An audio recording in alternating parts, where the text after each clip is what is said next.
Well, hello. It's Zombiepalooza Radio Live. We are very excited to be back on the air. Tonight, we're going to have a relatively full lineup. It may be a little bit of a shorter program than normal, but we're going to be bringing on people who talk indie film. And before we do that, we have someone that we haven't had on in almost 7 months. And I know that he was in California for a while, and I realize he's a zombie, but 7 months to get back on Dead Door? Well, yeah, it takes me a while to walk. Right? I can't drive. I can't get it. Zombies cannot get a government ID, so there. I can't drive legally. You know, we need to do something about that. And zombie rights. You know, with everybody else that is out there screaming about their rights about, this, that, and the other, and there are some legitimate things going on the planet right now, especially in a number of states right now. Some of these things I just don't understand. But we need to get Dead Door some driving rights. Do you have your cohort with you, Crunchy E Squirrel? Of course I'm here. I'm always here. I just gotta keep him straight. I mean, jeez. Who else is gonna keep him straight?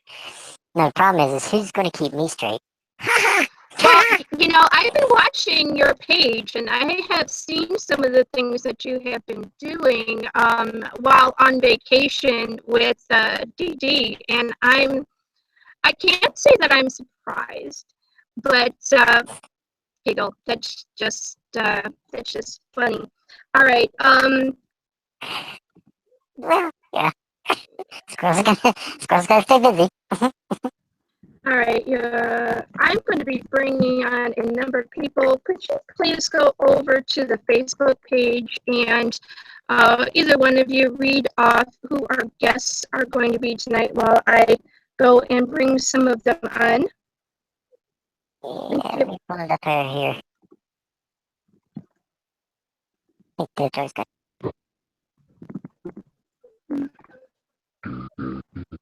Yeah, I got it. Whoa. What? Thank you, Dead Door. Why is Jackie Chan in Chinese? I don't even want to know that one. Well, I'm not Chinese. My husband is. Yeah. I can with your name on it has it. I can cook Chinese too. I don't know. We went through I've been watching a lot of Doctor Who lately. Could be I was in one of those portals. I don't know. Yeah, possibly. All right. So what we have today to line up today is on. Thank you. First, we have Doug Kaufman. Mm-hmm. Then shortly right after that, we have Emily Kelly. Lovely, lovely lady. Yes, I've seen her. IMDb. I can't wait to talk to her. Jerry Janda. Mm-hmm. Mm-hmm. And then, wait a minute, we're not having Rosemary's Baby here, right? Well, I don't know. Could be. Hi. Hi, Dead Door right now is reading off the lineup. You're a little bit early, but I brought you in. I need to make sure you could get in here. So go ahead, Dead Door. Thank you. And then we have Rosemary PerkinsRoberti.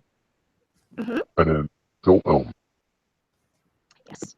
I met Phil and Doug at a convention over at the Horror Hotel a few months back, and I got to actually interview Doug a few times on this show. He's very articulate, very excited about indie creative work and all of that fun stuff. So we're hoping that we can get everybody in. I'm having just a tad bit goofiness about the process of being able to bring everybody on, because in their lovely uh, brain thought, they decided to change a whole bunch of stuff. And Okay. well, hello, there's Doug. Okay, Doug, I'm going to be bringing everybody in, so just give a little bit of a few minutes for me to go and do that. We have with us. Not a problem. Not a problem. We have with us. We have Emily Kelly, and we have Doug Kaufman. I am working on getting. Jerry Janda in. Everything is kind of just happening. Not yet. Oh, we are not going to start that again. Now I remember you. We're not going to start that again.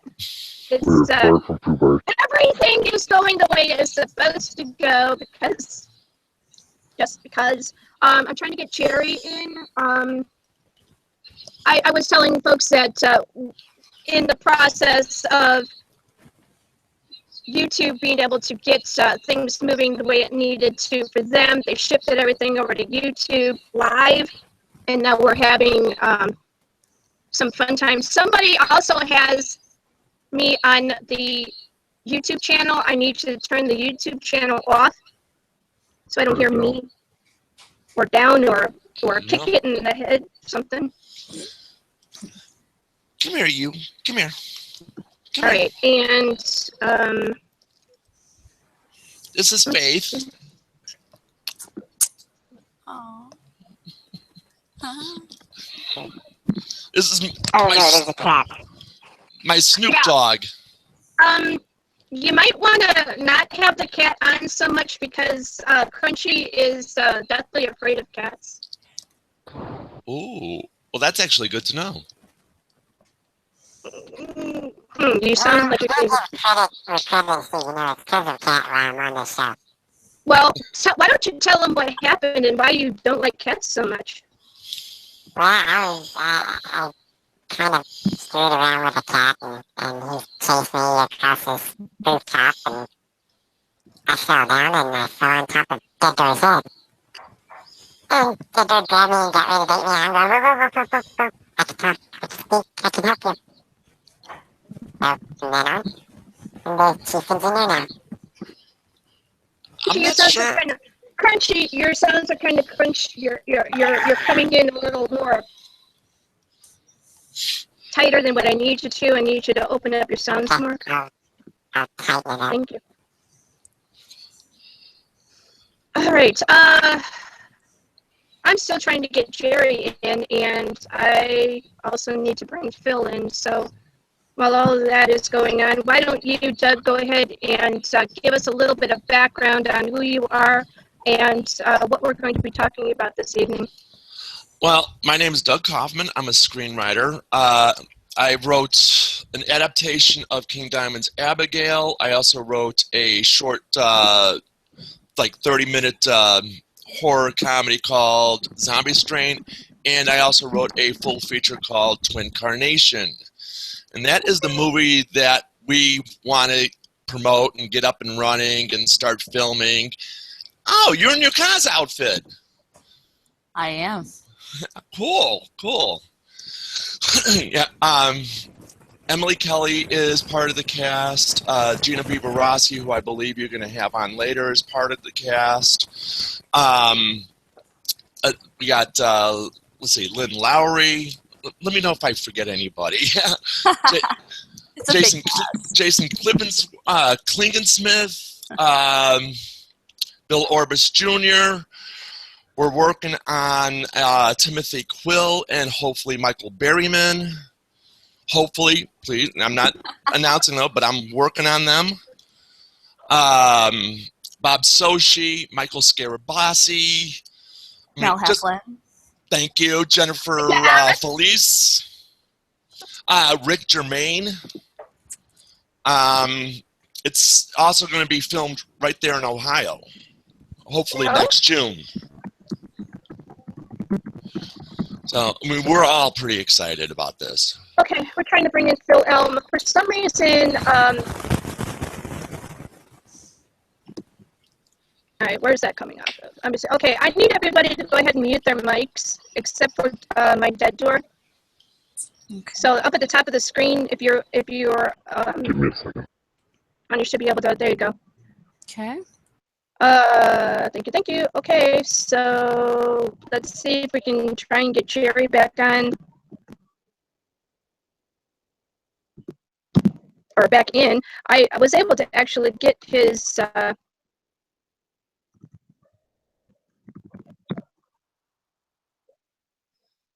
some of these are working, others are not, so just bear with me. Oh, this one is like when I go to click on join the call, it disconnects. Fascinating. What do you think, Dee? I see Jerry. You see him? I see you. I see Hey, you. all right. Now, this is the last person I need to try and grab in here. I feel like literally I'm on that Doctor Who thing where you're grabbing people in through the door. I'm trying to get Phil in here. Let's see if we can grab him. I'm hoping that I have enough room and I can, on top of everything else, I have to make sure that everybody can actually get in here at the same time. So,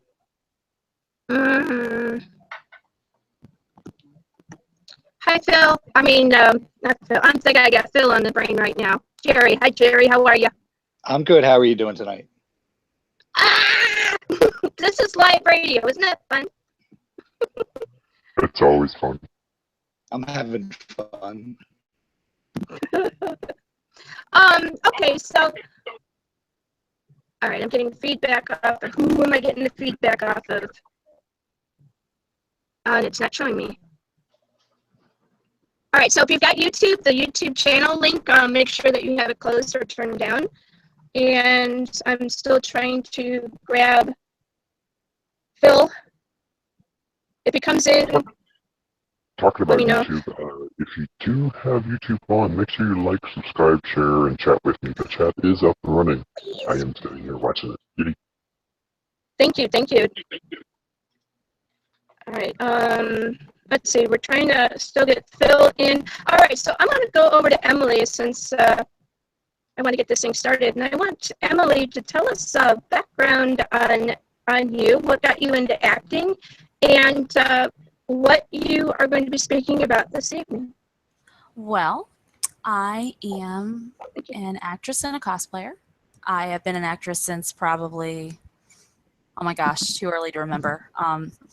I was just always one of those people that the first time that I stepped on stage, I thought it was just really cool to have a chance to be somebody other than who you are for a little while. I always thought that was just a lot of fun to step outside yourself and get a chance to explore somebody else for a little while. My mother was very adamant about me not being an actor. My uncle has been a production designer in Hollywood for like 60 years or something ridiculous. And he just always talked about how it's just not a place that everybody necessarily wants to be. And so I went to college actually to be a broadcast journalist. And I liked it for a while. I did a lot of radio shows and did a lot of stuff, but I had this moment where I was just kind of like, I don't know if I can do the hard stuff, like the interviewing of like the people who have just been through something really awful. And I just wanted that escape. And so at the end of my freshman year of college, I switched to acting. And my mother was really mad at me for a while. And she claims it didn't happen, but she didn't talk to me for like 3 weeks. But it was okay. And that's just what I always wanted to do. Like, I just remember feeling like that was the place where I was at home, you know, like on the stage, on the camera, just in front of everybody and getting a chance to be somebody else for a while. So that's what I majored in college. I went to LA right after college. I had a job teaching at a children's theater conservatory. It was amazing and it was great, but it was short-lived because theater in LA is short-lived. They don't, it's not really a way to make a living. So where are you now as far as doing acting work? Well, that's the great thing was I didn't do a lot of film work in LA. I did mostly theatrical stuff. I had my own company for a while, and it was pretty awesome. But when I came back here, I actually found out that the Ohio Valley is a really great place to do films. I hooked up with Josh Menning with Menning Photographic Films last year to do a local film, Gretchen's Lock, which is about this crazy haunted place that I used to go at times of the night when teenagers weren't supposed to be there. And it just kind of opened up a lot of doors. Like I met a lot of other people who were kind of like, yeah, let's make more films. And it's just been a really great year. Like I've done so many different projects with so many different people, and it's just fun to be with so many like-minded, just let's get together and do the thing that we love. And I got to do one convention so far during this whole for the show itself, and to go and meet people. And that Saturday night, after everything was said and done, we were all sitting down in a big group. Everybody else had just gone away over to their rooms or had left, and what I got to see was something that was really, really remarkable. These people, this isn't a game for them. It's not something that is fake. They live and breathe this stuff. Talk to me about what that is like for you to be that deeply surrounded by people who enjoy this kind of thing. That's the cool thing, like most of us have day jobs, like my day job, I work for the Columbiana County Board of Developmental Disabilities. Like I'm pretty much a social worker during the day, and I love that during the day, and I want to take care of my clients the best I can. But and all these people that I work with, they're the same way, like there are people that they drive buses and they do other things and they work in social work, and that's important to them. But it's like we come together on the weekends when we should be sleeping and catching up with our families and doing all these meaningful things. And all we want to do is just make these movies, and we don't even care whether they're good. We don't care whether anybody's ever going to see it. And it's so amazing because it's like you watch the dedication of these people who come from an hour, 2 hours, 3 hours away to come. They don't know you from Adam or Eve. And for some reason, they trust that you are going to make something that's going to be meaningful. Yeah. And that is so cool.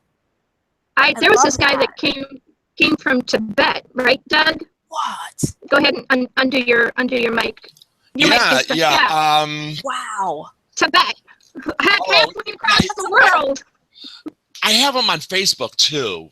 He just sent me an invite for one of his pages, I believe. Please tell me he's a monk. Is he a monk? Is he a Tibetan monk? I want him to be. No, but I think he probably knows a whole bunch of them. Hassan Lama. Yes. Hassan Lama. He was wonderful. I got to I have I think 2 interviews for him. One where I brought him in from actual horror hotel, and we were sitting there just kind of chatting side by side, which is very unusual for us. And you know what? That man was one of the most grounded people I have ever met in my entire life. Wow. And his film was stunning. It actually won for what was it? What do you call the where you're actually looking cinematography? It won for cinematography, and I mean there was mountains, there was these long bridges, there was just everything. Tell her about it, Doug. Oh my goodness. Oh, I'm sorry. You caught me way off guard. I just happened to be typing it to somebody. Come on. You need to stay. You need to stay right here. I'm sorry. Okay, that's all right. I know that a lot of creatives when they see Bell Whistler, they get really distracted. But for right now, for this, you need to stay glued right here. We're talking about that film that the gentleman from Tibet had created. Did you get to see it? No, I didn't actually. Yeah, I heard a lot of people talking about it in the hallway, and I talked to him about it a little bit, and I'm disappointed I did miss out on it. But himself, he is a really, really great guy. All right, poor Phil, he's having all kinds of problems trying to get in, but we've got enough time to be able to hopefully bring him in. All right, so I want to talk now with Jerry, and so go ahead, Doug, and mute your mic. I want to get a little background information on this fine gentleman who put up with my shenanigans the other day, trying to get all of this to work for him. Talk about your background, who you are, and what you bring to indie film. Well, first of all, I need to thank you for your generosity by calling me a fine gentleman. I mean, that's probably a bit of an overstatement, but what do I bring to indie film? Well, I'm relatively new to indie film, I must admit. I've been writing professionally for most of my adult life, and I've always enjoyed writing. I've always enjoyed horror, and I've always enjoyed film, but I think my inclination was to maybe write fiction or perhaps write a novel one day, and just quite accidentally in 2013 I found myself involved with an indie short film, and bless you. and I was hooked immediately, and I made some connections as a result of that, and ever since then I've been trying to make my own films. So maybe I should give a little background. In 2013 there was a short film named Baggage, made by an indie filmmaker named Rob Dimension. It was directed by a fairly well-known indie filmmaker named Jeremiah Kipp, and I donated to the crowdfunding campaign, and so I just got a message there. Sorry, I got distracted. You know what it's like for us creative types, Jackie. Oh, look, a bell, a whistle, something shiny. Yeah, keep going, keep going.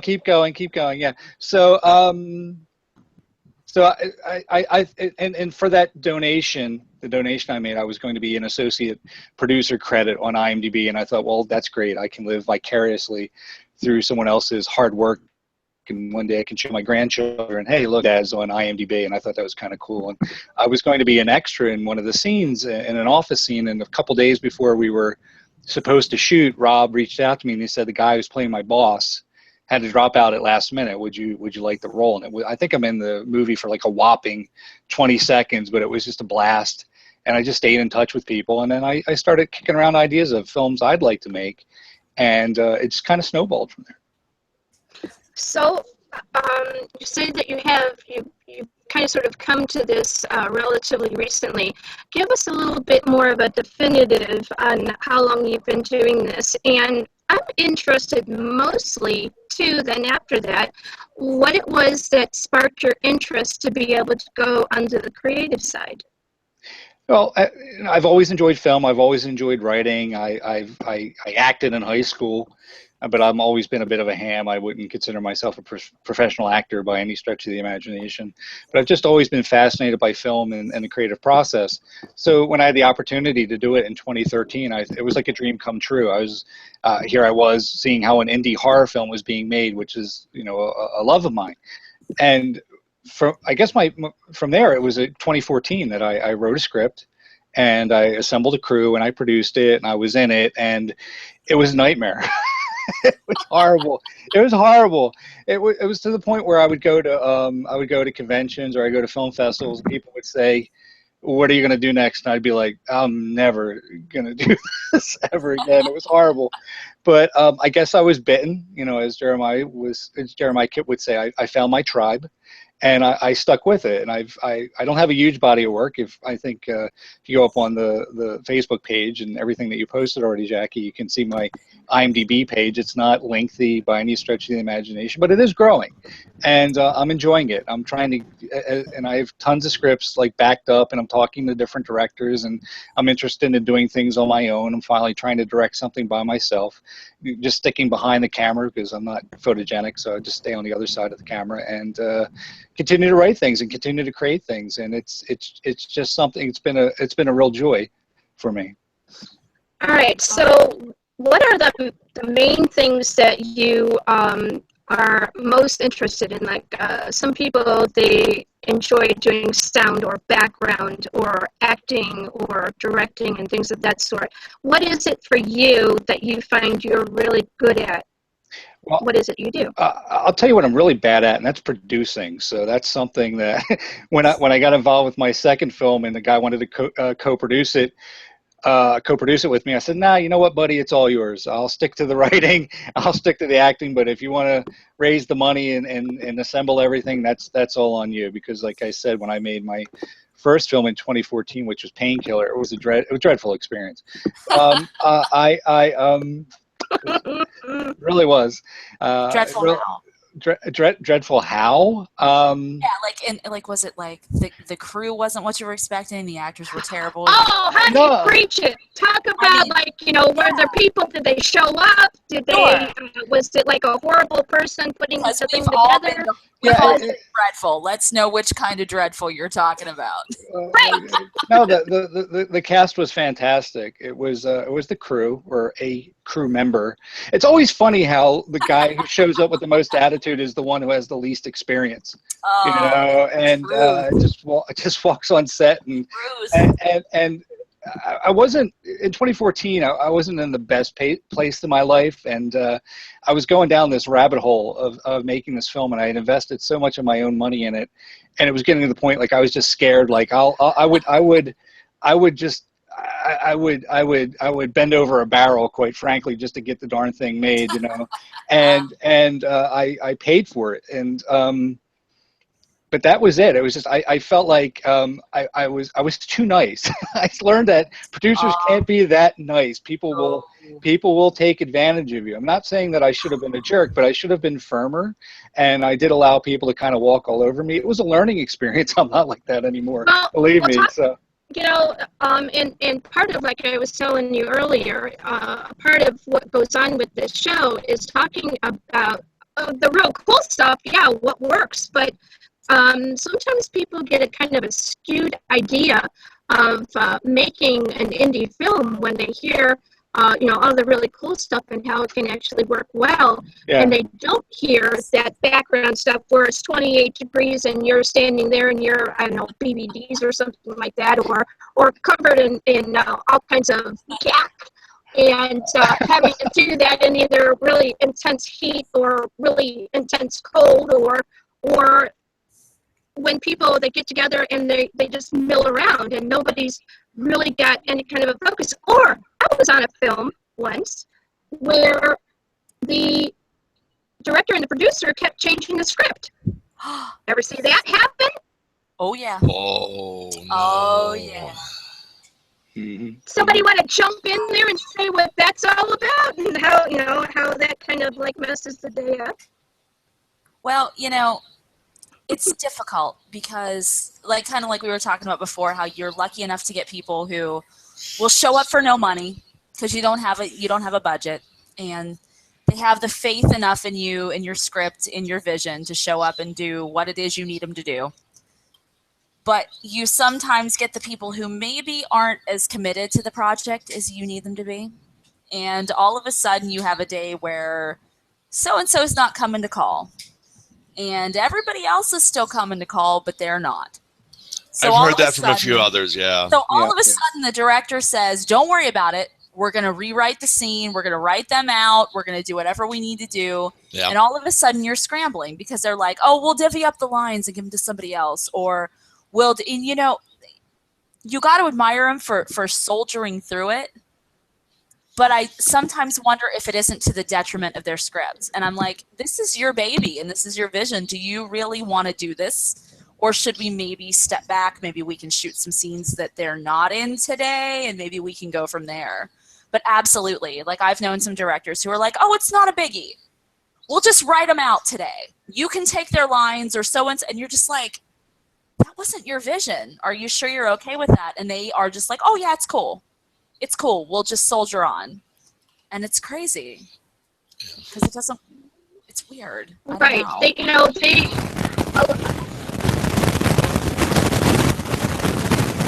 That's coming off of Doug. So if you've got a loose wire or something like that, that's coming off Doug. Doug, you have to get out of that wind tunnel, buddy. Something's with the bed. I know, right? Sound. Where's the sound guy at? All right. Is this better? It was actually a fan that's blown to my right here. Well, I don't have a fan on here, but it's not really hot in here, but I don't have a fan. Well, I'm downstairs in the man cave, and it can get quite hot down here. How about people that come onto a production and they decide that they've had maybe 1 or 2 experiences on a film, but then they know everything about how to do things. Yeah, I mean that was pretty much my experience. You kind of want to stay in your lane when you're brought into a film. Like when I did Painkiller, I had no experience making a film, so I made sure I was surrounded by much more talented people who were experts. You have your FX guy, you have your director, you have your cinematographer, and so on. And then when you have one guy deciding, well, no, we ought to do the effects this way. Okay. Hey, there you are. Well, There we go. Right. Now it works. jump scare. Okay. All right. But so, I hear what you're saying. That can be a real nightmare, especially when you're under the gun to get things done, and you're like, you have to compromise when you don't want to, because if you don't, you feel like, well, we're just never going to get this thing finished.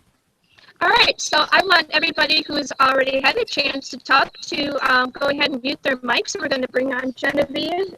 How do you say Genoveva Rossi. Genoveva. All right.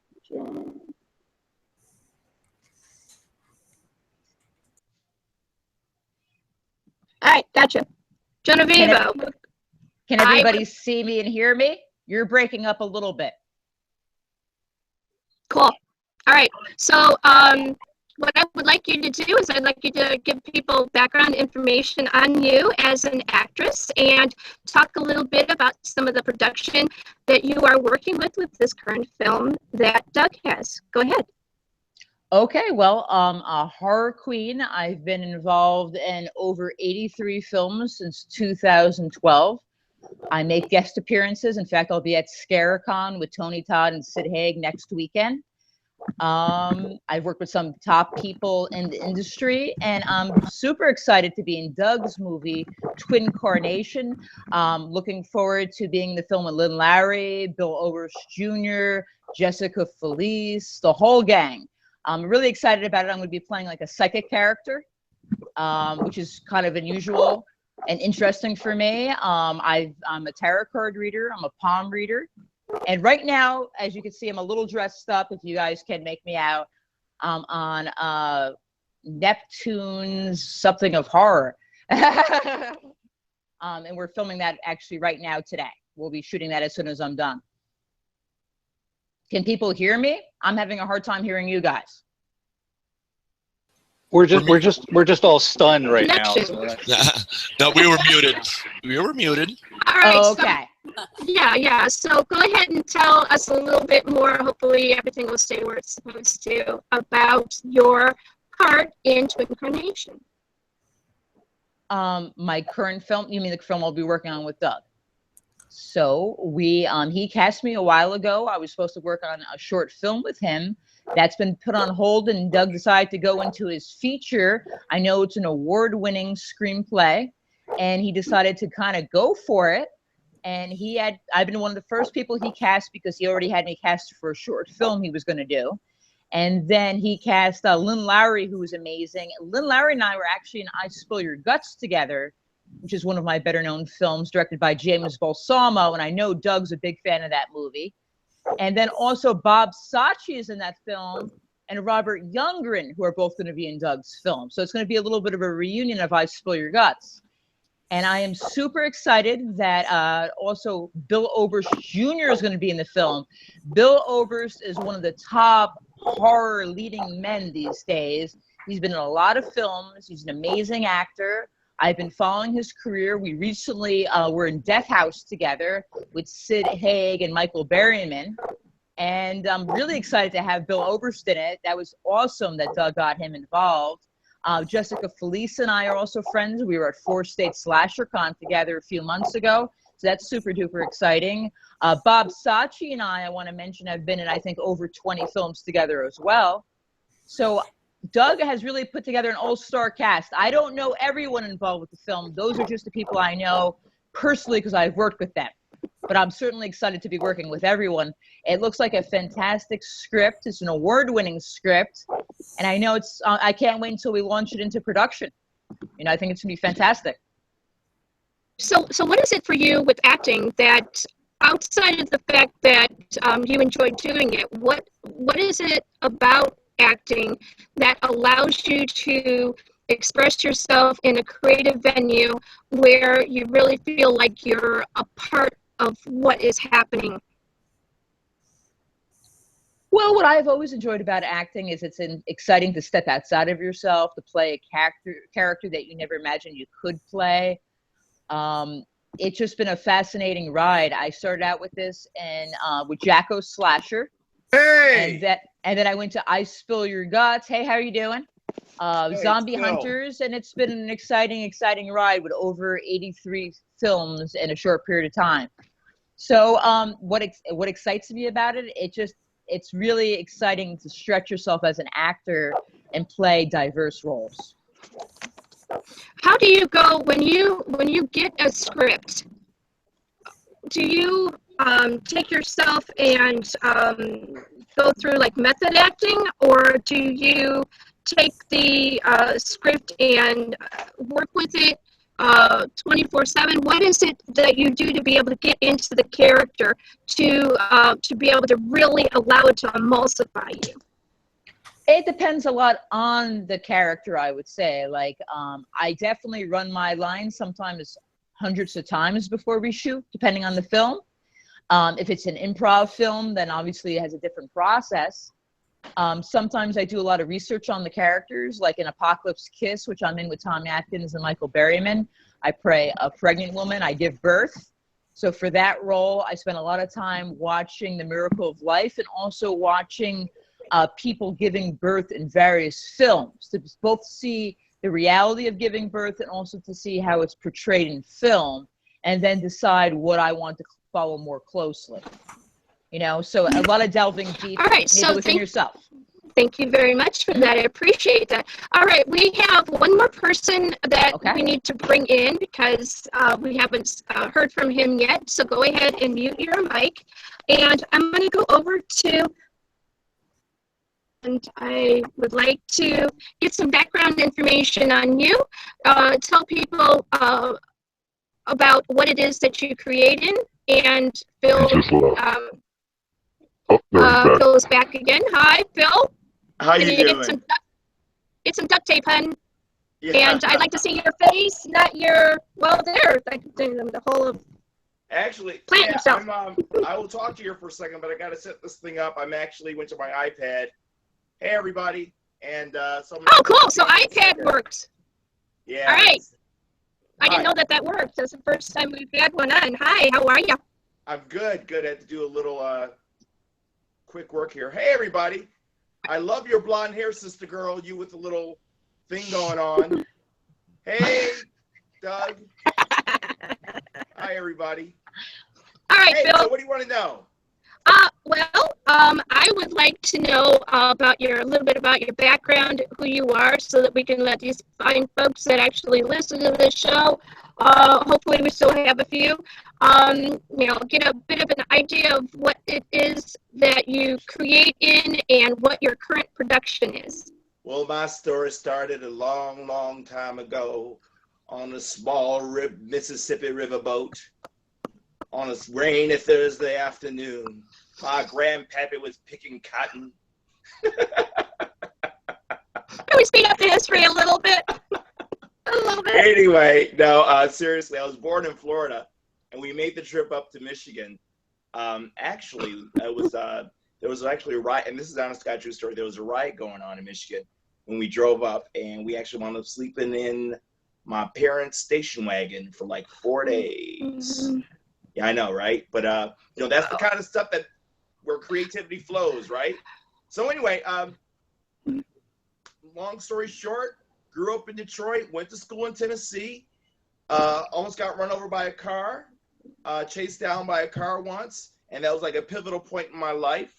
But still kept creating, and then one thing led to another, and a bummer series, going everything from opening for the Village People to almost going into dental school. So a huge stretch, and then wound up getting into films. Actually, I was in the post office one day, this is honest to God truth, and this guy walked up to me and asked me if I was an actor, and I told him, like, yeah, and he says, well, you know what, you kind of look like one. Go see this guy named Tony at the I Group, tell him I sent you. So I made my way over there, and I says, yeah, this guy named Darren told me to come see you. He said, okay, well, we'll sign you up. And then it began from there, and one thing led to another.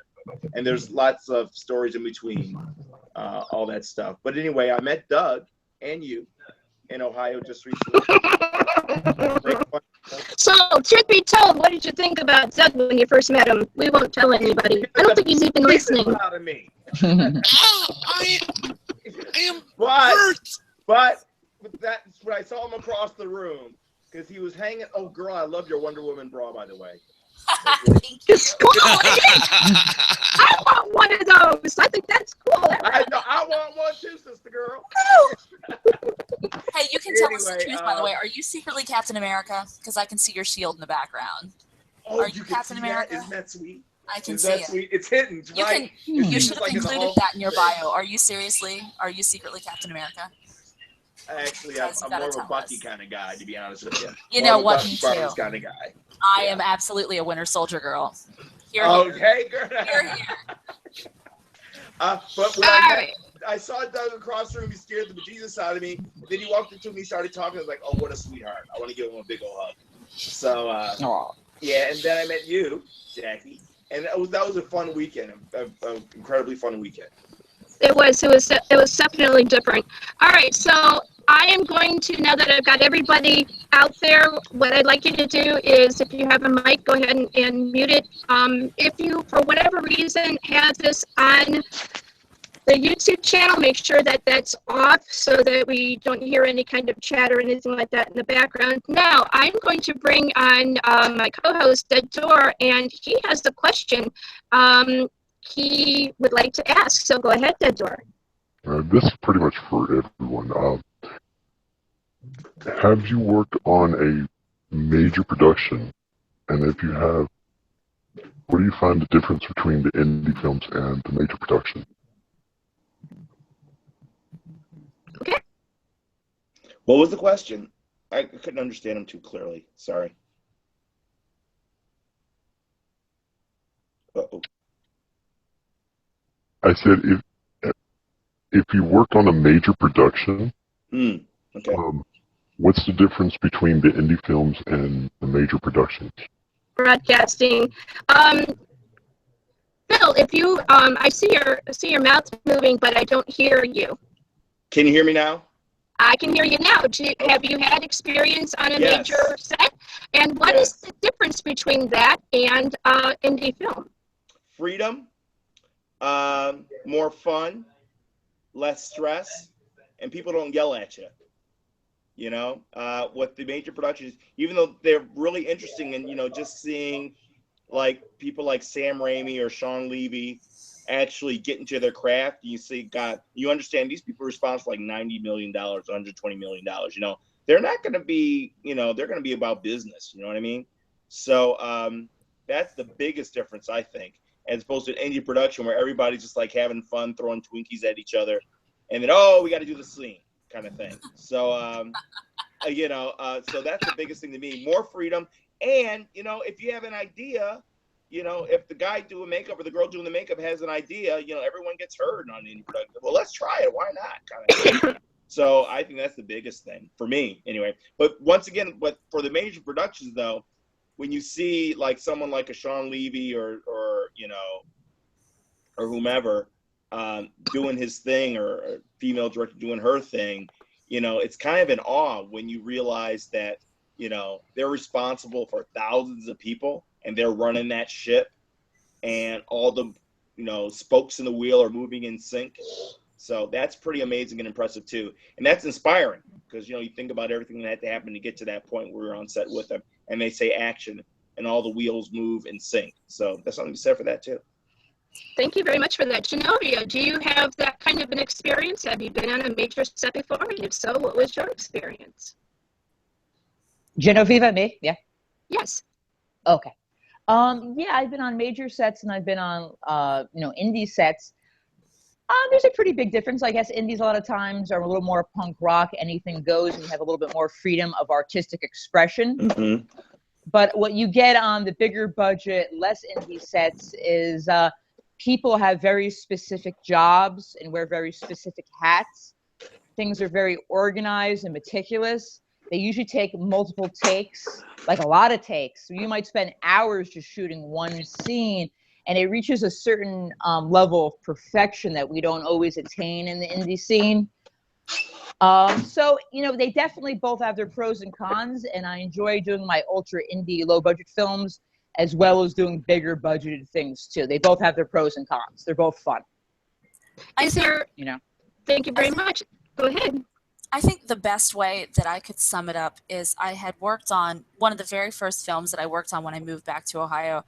And I was telling the director, I said, the amazing thing to me is that most of the stuff that I worked on in LA, you constantly had this feeling, like whether you were the actor, whether you were the ADR talent, whether you were whatever, you had this feeling like you were lucky to be there. Mm-hmm. They always made you feel like you are privileged to be on our set today, and you should be glad that you're here.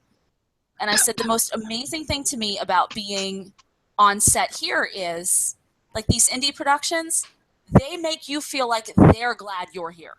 Right. Like, we are glad that you accepted this role. We are so thankful that you've taken on this project. And it's like, you feel like they are grateful for your presence in their production. Right. And for me, I think that was the biggest thing. Like, my earliest memory of doing film was I was an extra in Newsies when I was like, oh my gosh, I don't even know. It was probably 30 years ago now. Which scene were you in? Oh my gosh, like a couple of those ones where they're all like dancing and singing in front of the newspaper office and everybody's doing all this stuff. And there was so much hoopla and it was so crazy to me at the time. I because love I'm like, that scene. what is happening here? And it was like, but everything in Hollywood feels so, and like even the indie pictures in Hollywood feel like you're lucky to be here and you should thank us every moment that you're here for the opportunity that we're giving you. That's lame, isn't it? It is lame, especially when you get back here and you have that feeling where everybody makes you feel like we're so glad you took the time. Mm-hmm. Right. And it's such a stark contrast, the difference between working there and working here. I feel grateful every time I go to set, not because they make me feel that way, but because I know that they're glad that I'm there. And that's amazing. Yeah. It really is. Go ahead. My buddy James, he feels that same way down here in Georgia. When they do major productions down here, he feels that they appreciate that he's there, even in the background. Awesome. These are major productions. So all right, so the difference between LA and Georgia. Huge difference. So is there anyone else on the panel who has had a experience working on a major film? You know, one thing, when I did Oz the Great and Powerful, I was just an extra for 2 weeks. Sam Raimi was the director, and he's from Detroit, and they shot it here. He was really cool because he's like a Midwestern guy from Detroit. I mean, he walked up to the extras and was like, okay, you guys are like, think of Germany, 1947, and, you know, this is your story, this is your motivation. And, you know, and you kind of appreciated that, you know what I mean? Because, I mean, being a hometown guy, coming back and, like, talking to the extras like that really made you feel like a part of the thing. And it was like, you're not just extras, you're part of the story. Even though, you know, we're all cut out and nobody saw anybody, you know, in the big master shop. But Joe, just for that moment, he made you feel special, you know. Is that part of what keeps you glued into doing the film, or is it because you actually feel like you really are a part of something? You know, that's a good question. I think in the beginning, you're actually thinking like, wow, this is really awesome. But, you know, after like, you know, you're on set for 12 hours, they use you for like 3 minutes, you know, then it's like, you know, okay, thanks a lot. See you later. How's it going down there? See you tomorrow, kind of thing. But you're back the next day because, you know, you just love just being a part of something like that and just seeing everybody work, which, you know, which brings you back each day. Just You're you definitely gotta ready? love what you do. Like, you're not there Okay. for the pain. What? You're not there for hopes that you're going to be discovered. You're there because you just love film and you just love being around people who are doing what you love. So. Okay, Genoveva, do you have to go? Because I Yeah, know that you're on a set, right? Yeah, actually, we were kind of running a little bit behind schedule, which is something that always happens with indie scenes. But I have to go shoot my scenes right now. Okay, So, cool. You can, if you want to, you can click back into the link and come back in, or we can try to get you on at a later date. We'd love to hear more of your story. So, break I a few definitely minutes appreciate you tonight. having me on. I think it's very likely we're going to be shooting until maybe 1 a.m. tonight.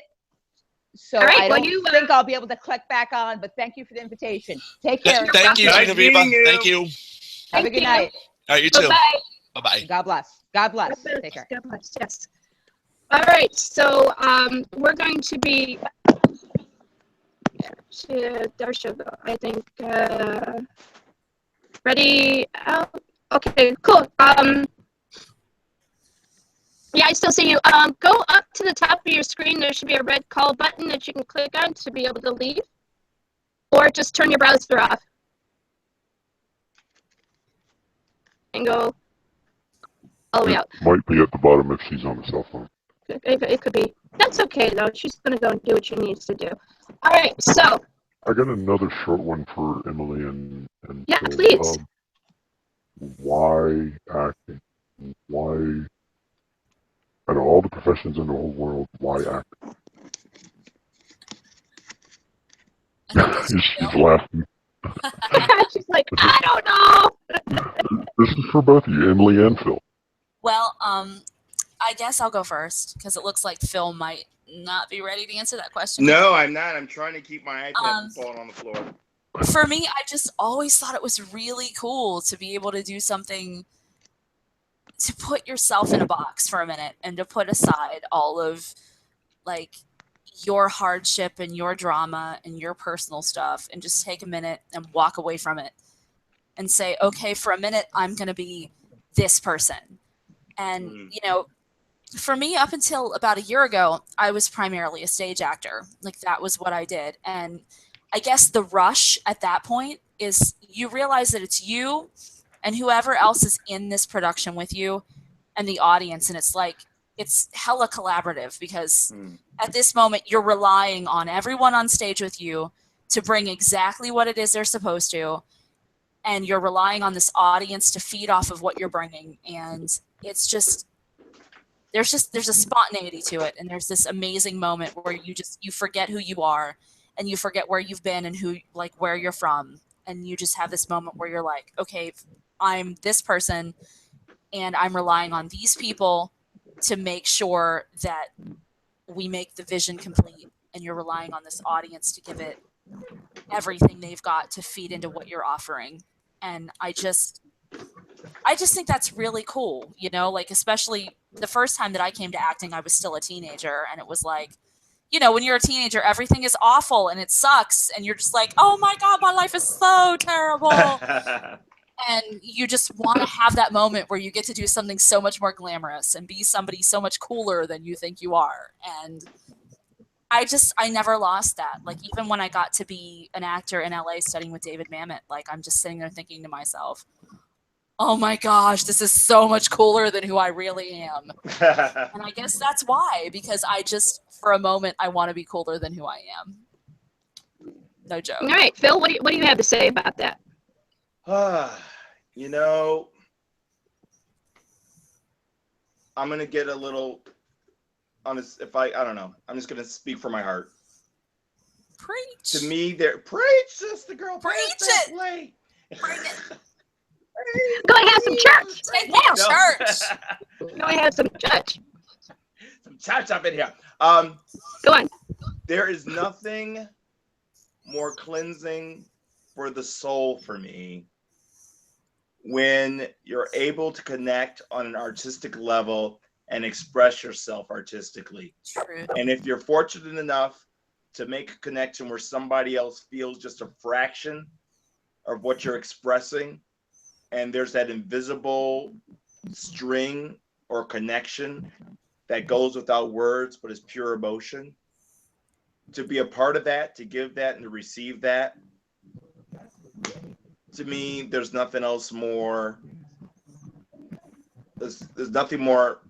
There's not a bigger privilege someone could have.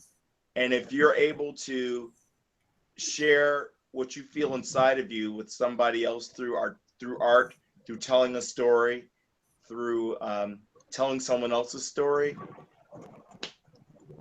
I don't know. Everything that I strive to do artistically is for that end. Sometimes you hit it, sometimes you don't.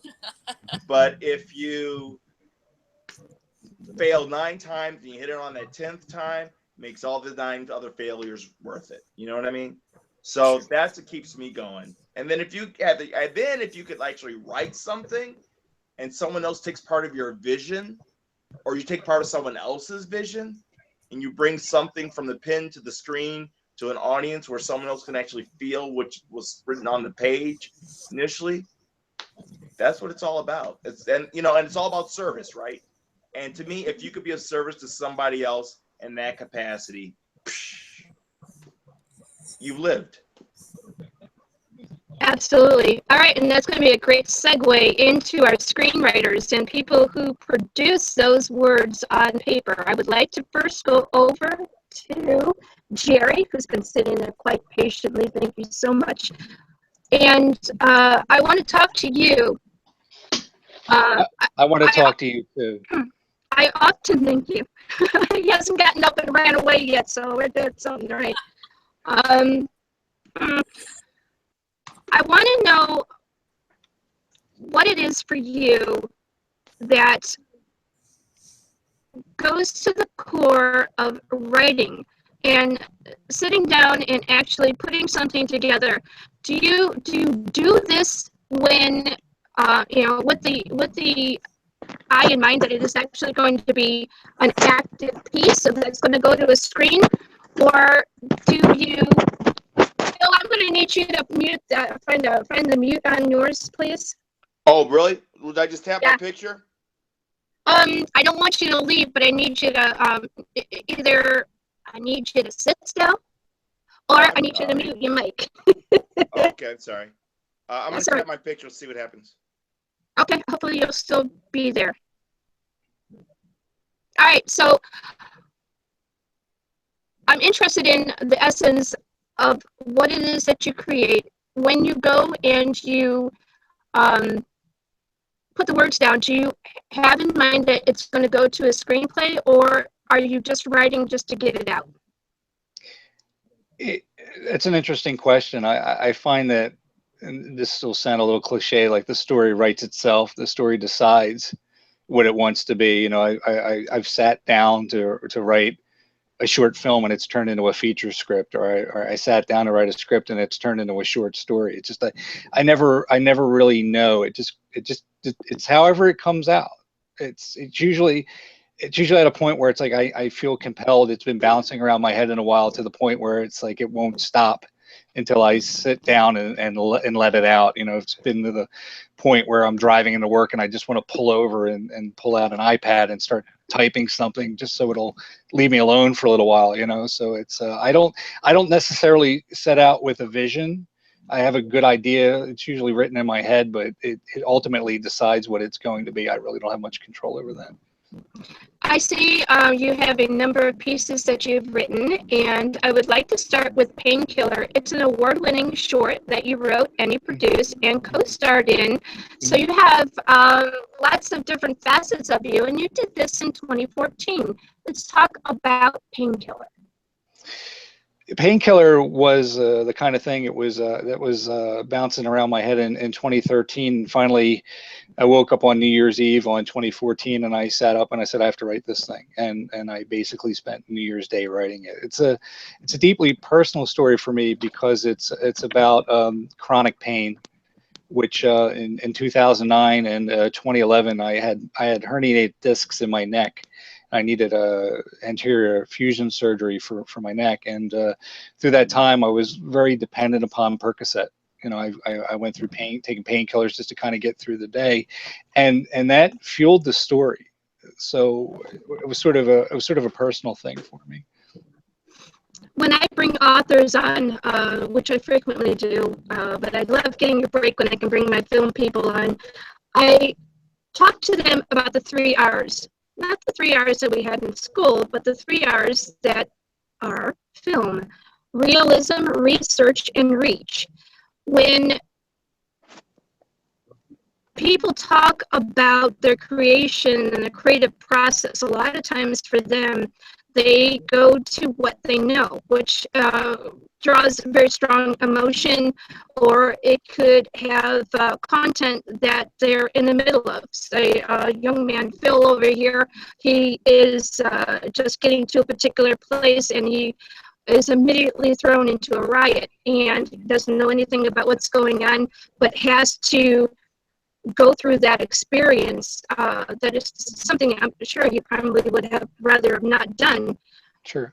There are other people, they go through situations like what you're talking right now. There are millions of people that are on painkillers for one reason or another. I myself, I have spinal stenosis, and that screws up the whole system, along with all of the little fun parody favors that it has with it. And it can make your mind go rather numb. When you were going through that particular experience, when they gave you that diagnosis and they told you this is what you're going to do probably for the rest of your life or for a very long period of time, I would think that your immediate thought would not be, hey, I got to write about this. What was your immediate thought when they told you what was happening with you after you finally figured out what was causing it?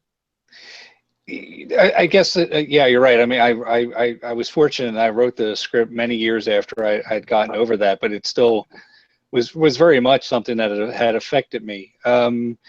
When you get a diagnosis like that, your first thought is like, what is my quality of life going to be moving forward? What can I do? What can I not do? I mean, I was just turning 40 when I first got the diagnosis. My sons were very young at the time, and I thought, well, I can't even lift up my kids anymore. It's kind of devastating.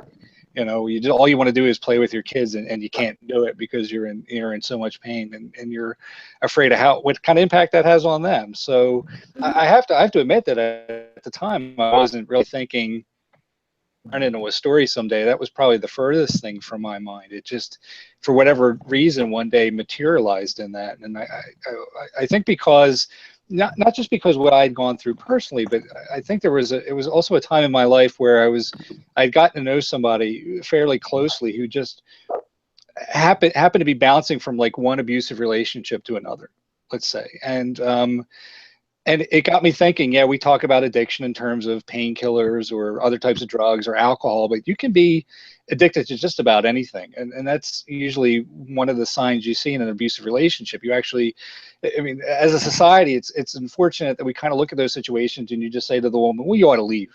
Like it's that simple. I mean, there's something much darker and deeper involved there. And so the original script I had in mind for Painkiller really evolved quite a bit from what I had originally envisioned to begin to incorporate some of those elements too, not just about the chronic pain and being addicted to pain medication, but also finding yourself in these hellish situations where you're connected to another person and you can't seem to manage to cut that connection. I have people on the show from all different walks of life, and many of them have post-traumatic stress disorder from either military or from home life, things that they experience perhaps even, when they're younger or even as an adult or, a teenager. And some of them choose to be able to go a creative path because there's just nobody that they have around that really understands what the heck's going through their head. And if they don't tell someone, they're going to do something terrible. Yeah. So I see Phil is nodding his head. You want to chime in on that? Yeah, that's one of the beauty things about art, right? I just happen to know of situations where a good friend of mine a great artist, actually took his life, right? One of those situations where, you know, abusive relationship at home, things of that nature. And, you know, it's just a great artist, great songwriter kind of thing. And unfortunately, he felt like there was no other way out, you know, and it was kind of a sad situation. So it's awesome that you found an outlet, and be it your kids or whatever it was that, you know, gave you a reason to go on. Thank God for the kids or whatever it was, you know, but if it's art through therapy or things of that nature, art can be therapeutic. So thank God you're still there. Give me a little bit more on the aspect of creative art, no matter what the genre or the medium, being a therapeutic kind of thing. I'd like to see, too, if Doug has something to chime in with that, because I know that his background, he has had some very traumatic things happen to him, and Yeah. I think that one of the things that he was doing to be able to help himself and the people he cared about was to go and turn to art, that creative process. There was a shooting that happened right across the street from my house, literally 20 feet from my door, and I literally lost 2 neighbors. One dead, one was shot. One was the shooter.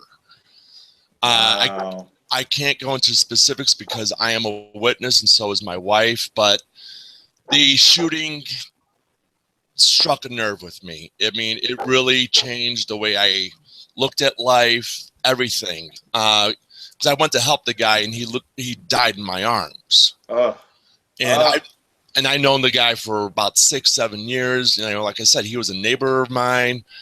You know, I hate to say it like this, but he called me his favorite.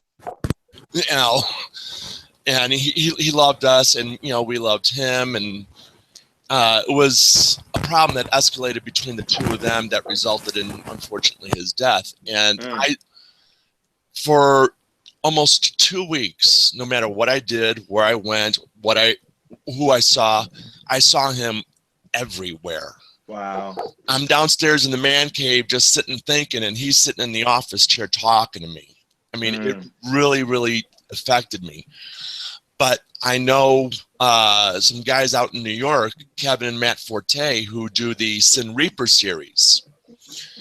And I'm thinking to myself, I'm like, you know, this would actually make a really, really great story. And that for me personally, to help me get over, I hate to say it, like get over it, but, you know, move on from what happened, was I wrote a Sin Reapers like story, and I sent it over to Kevin and Matt Forte. It's in their hands. Whatever they do with it is up to them, but I gave it to them. I'll release the rights to them, whatever, but the story fits along more what they do than what I could personally do for it. Can I ask a question? Absolutely. 2 questions. One's a statement, the other one's a question. First question is, did you feel guilty? No. Okay, writing the story. Okay. Second question is a statement. Dude, I wouldn't give up those rights. You know, I wouldn't. I mean, I would. Well, because let me ask you, why would you want to give up the rights? So let me just ask that question. Well, because the story that I wrote, like I said, fits more along the lines of what they do, and if I produce anything even remotely similar, they could be a possible dispute, and I don't want to deal with that, you know. So they could probably do more with it than I can, even though I know the story, I know what happened, I know the facts. I could probably recite the script off the top of my head, but they could probably work with it a lot more. I would just say this, and I'm just going to throw this out there. Everything's negotiable. So to give something up completely, and especially if you wrote it, but that's just me. We're gonna. As long as I get writing credit, that's all I ask for in return. That's okay. It. What they do, it's on them. Okay. All right, guys, I'm going to move this along a little bit to, let's see, what do I want to do here? I want to go over to Jerry. I'm going to talk to you about character development. And what I do when I bring people on is I like to take everything from the seed of what they first created and the idea, and then run it all the way through post-production. And so in doing that, and because you are a writer, I am interested in where you go, not necessarily for your inspiration, because that's like such a boring question, but to where you go to get the nuances for these particular people that you create.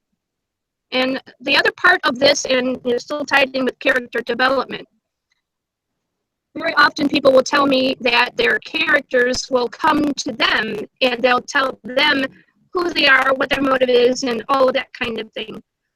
In this process of your character development, I'm interested in what it is you do initially, and take me through the process of a character development for you.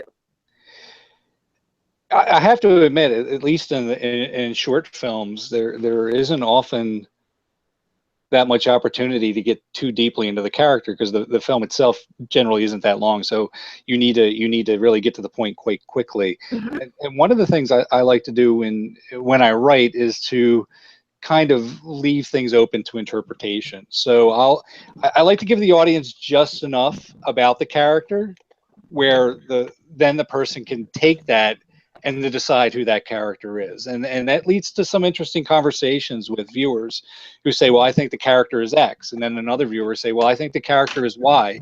And the fact is, neither of them is wrong. I mean, however you interpret the character is what the character is.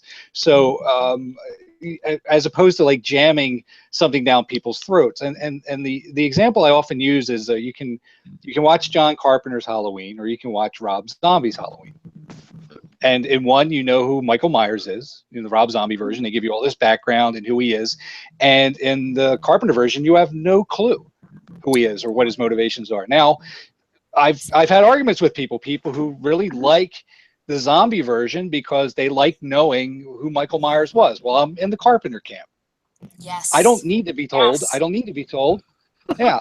So maybe that sounds like a cop out, but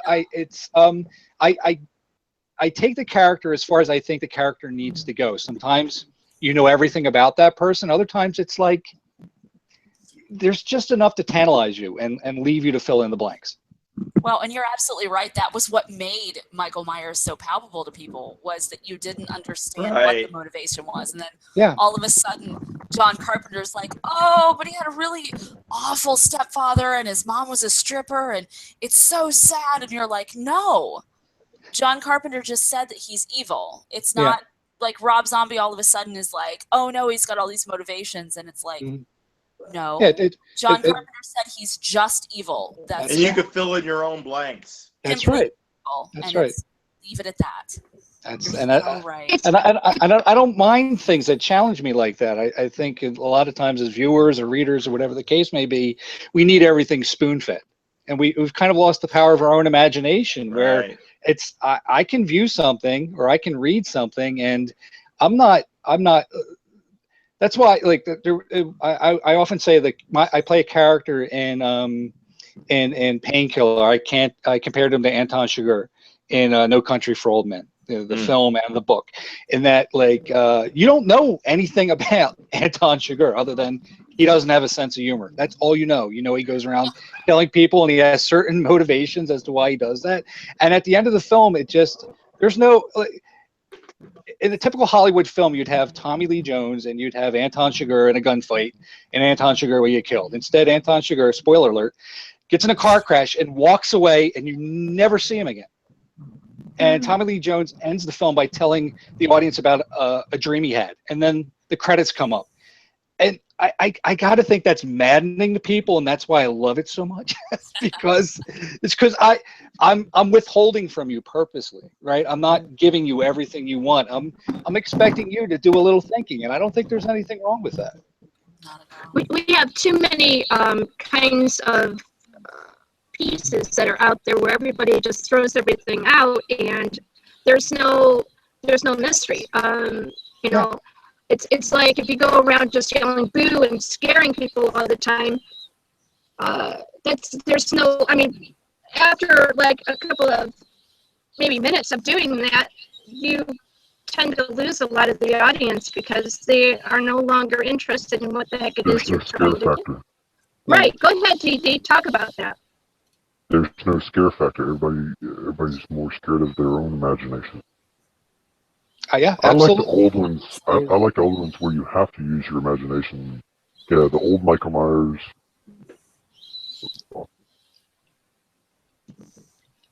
All right, well, there's You DD. just- He's a zombie, so he kind of sort of comes and goes. I'm a big mystery. I'm glad the zombie and I see eye to eye on this one. You know, it's very rare that I get a zombie to come around to my way of thinking. So thank you, sir. I appreciate it. Well, and honestly, like from an actor's perspective, it's always nice to come to a character where it's fleshed out enough that you get a sense of where the director would like you to go, but at the same time, you can still add a little bit of your own interpretation as well. So it's like you and the director are good, and you're feeding off of one another, but you can still put a little bit of a spin on it too, like.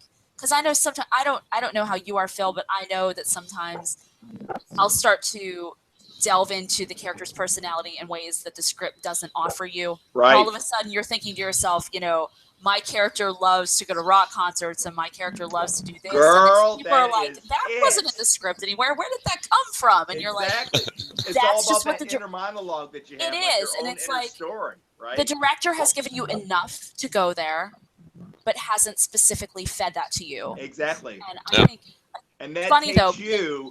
That yes. gives like then you take it like 110%.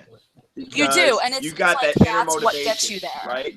That's Exactly. when you get to that point. That's so beautiful. Absolutely. It is. It absolutely is, and that's. I think the Michael Myers comparison is so amazing to me because I've had so many arguments. Like I just had an argument in somebody's kitchen like a week ago on a movie set over that exact same thing because I was like, we never All got right, motivated. you gotta dish about it. What happened?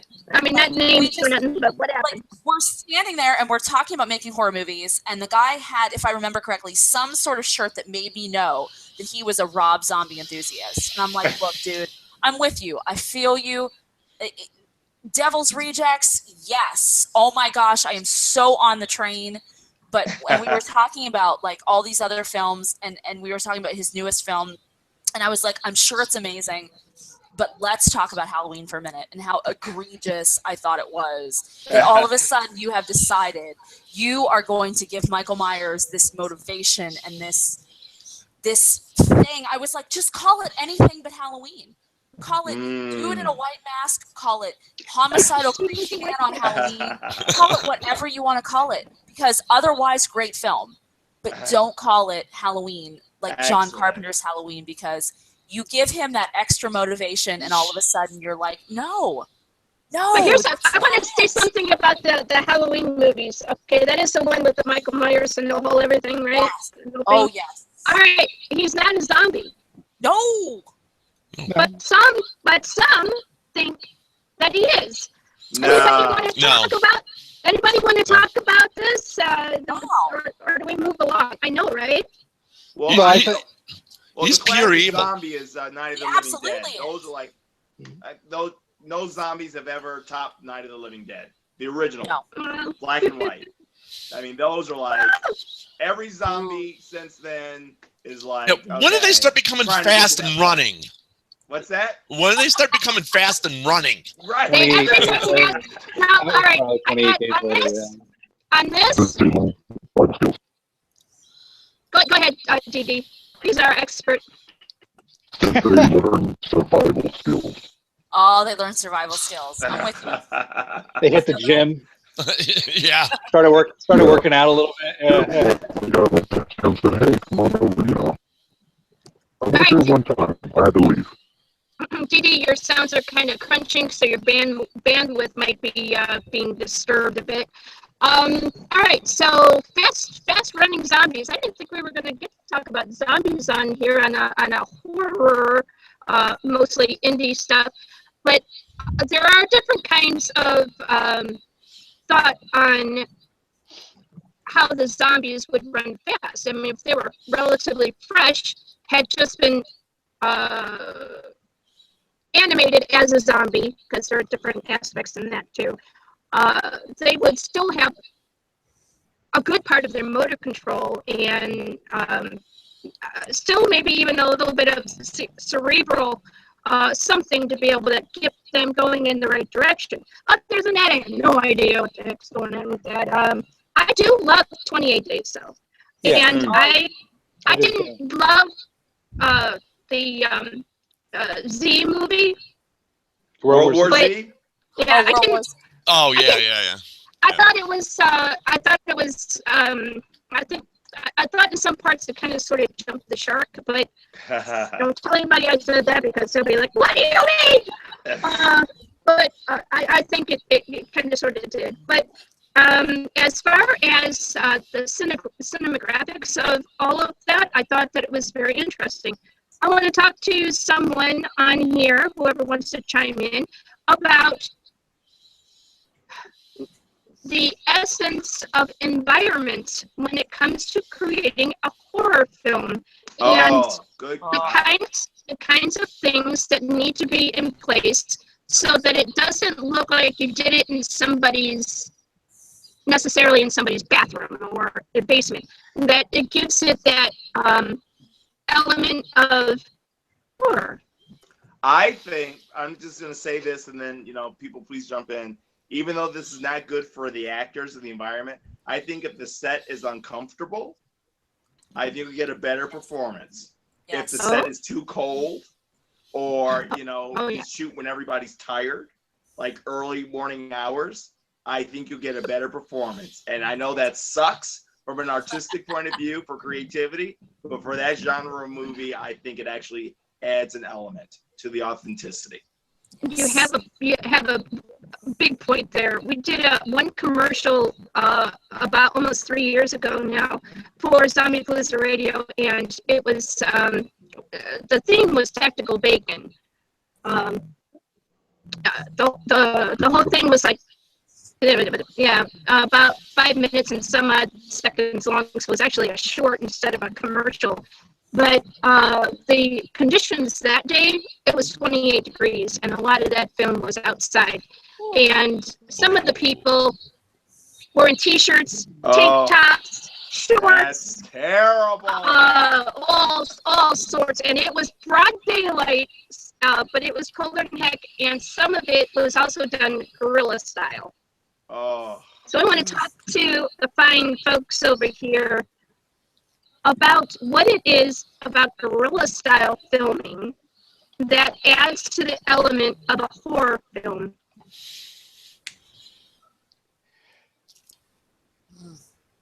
I don't think anybody here has done guerrilla style formatting. No, I'm terrified of doing guerrilla formatting because I feel like the cops are going to come and shut me down, and then I won't have a movie. But right, so I mean, I gotta send that clip then so you guys can watch because it was guerrilla filming. Oh, I have a ton of respect for people who do that, but maybe I'm just too cowardly. But I mean, I guess to get back to the original point of sort of the environment defining the film, I think if you look at a lot of classics, if you look at like the Texas Chainsaw Massacre or the Evil Dead, they were filmed on horrific conditions, and probably the films would not be quite what they are without those conditions. I hate to make the comparison because it makes it seem more important than it is, but when we made Painkiller, it was terrible. It really was terrible. Jeremiah Kippen was the director. Afterwards, said it was the worst film I ever had to work on. And if you look at his IMDb credits and you see it's like this long, and it was my first film, you can just imagine what that did for my ego. But Jeremiah later on said, the making of the film is the film, right? So what you're experiencing definitely behind the camera definitely manifests itself in front of the camera, I would say. Yeah. I think it's kind of like what we were talking about. I know I mentioned earlier Gretchen's Lock. That's this. Yes. There's this park in Ohio where I live called Beaver Creek, and they actually Gretchen's Lock is a real place, And it was this ridiculous place where we used to go and hang out at times in high school where nobody should be hanging out anywhere outside. If our parents knew, they would have crapped their pants. And we saw some really weird stuff that happened out there, you know, and there were all these legends around it. Like Gretchen had come over from Europe somewhere and she died of malaria, and her father entombed her in the lock because he was working on the locks, and there was this whole awful story that surrounded it. And then there was another woman named Esther Hale who got left at the altar and died, and it was just awful. And so Josh Menning decides to write this script that's basically like 5 of us campers decide to go to Gretchen's Lock and see what happens. You know, just throw it all against the wall and see what sticks. And it was the end of October in, like, you know, eastern central Ohio, and the weather stunk, and we're 5 really optimistic, you know, actors coming out to do this thing, and the weather was pretty much ridiculous. Like, it was cold. We were shooting in the middle of the night because, of course, nobody's afraid in the daylight. We're only afraid at night. 3 o'clock in the morning, and you can see your breath, and I'm wearing 7 shirts, and it felt terrible. But as soon as, like, we got to the premiere and we're watching it, we're going, oh my gosh, this was so much bigger than the rest of us were. And, I think it goes along with what you were talking about like, how does the aesthetic affect the production? Like, we're standing there at that moment going, we don't know each other, and this is awful. But as soon as we got there in March or April or whenever it was that the movie premiered, we're going, oh, this is such a revelation. And, you know, I guess the awful weather did lend itself, you know, and Yeah. kind of the aesthetic of being there. And a lot of the people on the crew didn't even know where they were or what the significance was, because people had come from Cleveland and Pittsburgh, and I was really like the only local person there who was like, hell yeah, I used to hang out here when I wasn't supposed to. And so I kind of had a reverence for the set, but everybody else was like, yeah, this is a little creepy after dark. So it absolutely does lend itself, you know, like when you get a chance to shoot on a location where you're like, this feels a little bit forbidden, and it does Right. feel a little bit like there's something scary and askance, and you're like, maybe I shouldn't be here right now. It absolutely does. Thank you for that. I appreciate that. All right, so we're going to go over to Doug now. And I'm going to have everybody who has an open mic to go ahead and mute their mic if they can. I wanted to talk to Doug. I don't know how to mute my mic, so I don't know. That's okay. Just, you know, you're cool. Be quiet. All right. Quiet out of set. What's the matter with you? You know I had to dig that in, sorry. I know. All right, Doug. So Yes. let's talk about your film that you have and that you brought some of these people in for, and talk to me about the importance for you of what the film means to you, basically, and how you went about picking the people for their particular parts. Okay. Well, the story initially started, I was sitting at my mom's house and, thinking of a new story to write. And the simple word twins came to mind. Okay, well, what about twins? Older twins, younger twins, boys, girls, what about them? And I'm sitting there thinking, and the more I delved into it, it was little girl twins and they're evil. Okay, well, how are they evil? Well, they're reborn. They lived back in the 20s and 30s, and now they come back with a vengeance. So, I'm piecing this together. I got about 20 pages or so written, but I'm going full out, Hollywood style, showing the actual kills instead of just implying them, jacking the budget up, just out of my mind. And I sent it over to a friend of mine, George, who absolutely hates horror. And he took a lot of the kills that I showed and he turned it into more of a realism and more of implying. And from there, it just basically ballooned into the story that it is now. And in fact, I just got off of Skype yesterday with Mel Heflin, and she gave me a couple of ideas on even more refining on the script that I am actually going to imply and then send it out to everybody as the new version. But when it came to casting, I already had a few set people in mind and who I would love to have in the film, but I don't know what parts. And the more I thought about the parts, the more I could. Genoveva, she's stereotyped more or less as like a fortune teller type in movies. Okay, well, she'd be great for the Natalie character, who is just that. The moms. All right, I'm a big fan of Lynn Lowry. I'll ask her, and she just happened to accept. The other mom is, of course, my mom, who read the script and wanted in immediately. Yes, I got my mom. Yeah, and you know, the more I'm talking to people, the more I'm looking at their faces, going, you know, that person would make an excellent ex character. For Emily, a mutual friend of ours, Jason Klingensmith, who's the male lead, she sent me a request on the Twin Carnation page. Hey, are you looking for any roles? And I'm looking at her page, you know, okay, I could see her in that part. I could see her in that part. I could see her in that part. So I got back to her and said, I've got a couple of roles for, you know, that are possible. Read the script. Let me know which one you like. So she got back to me and she said, oh, I want the teacher role. I'm like, even though she dies? Yeah. Okay. I'm looking at that. I'm looking at her. I'm looking at her. I'm like, yeah, she would make a great teacher. I always die. I die all the time. I'm sorry. I'm sorry. Right? So, like I said, the more I was talking to people on Facebook and whatnot, I'm like, yeah, that person would make a really great ex characters. Get in touch with them. They get back with me saying, oh, yes, absolutely. I'm all in on this. Like Jessica Felice, she plays the adult version of the evil twins. She's going to be doing a dual role.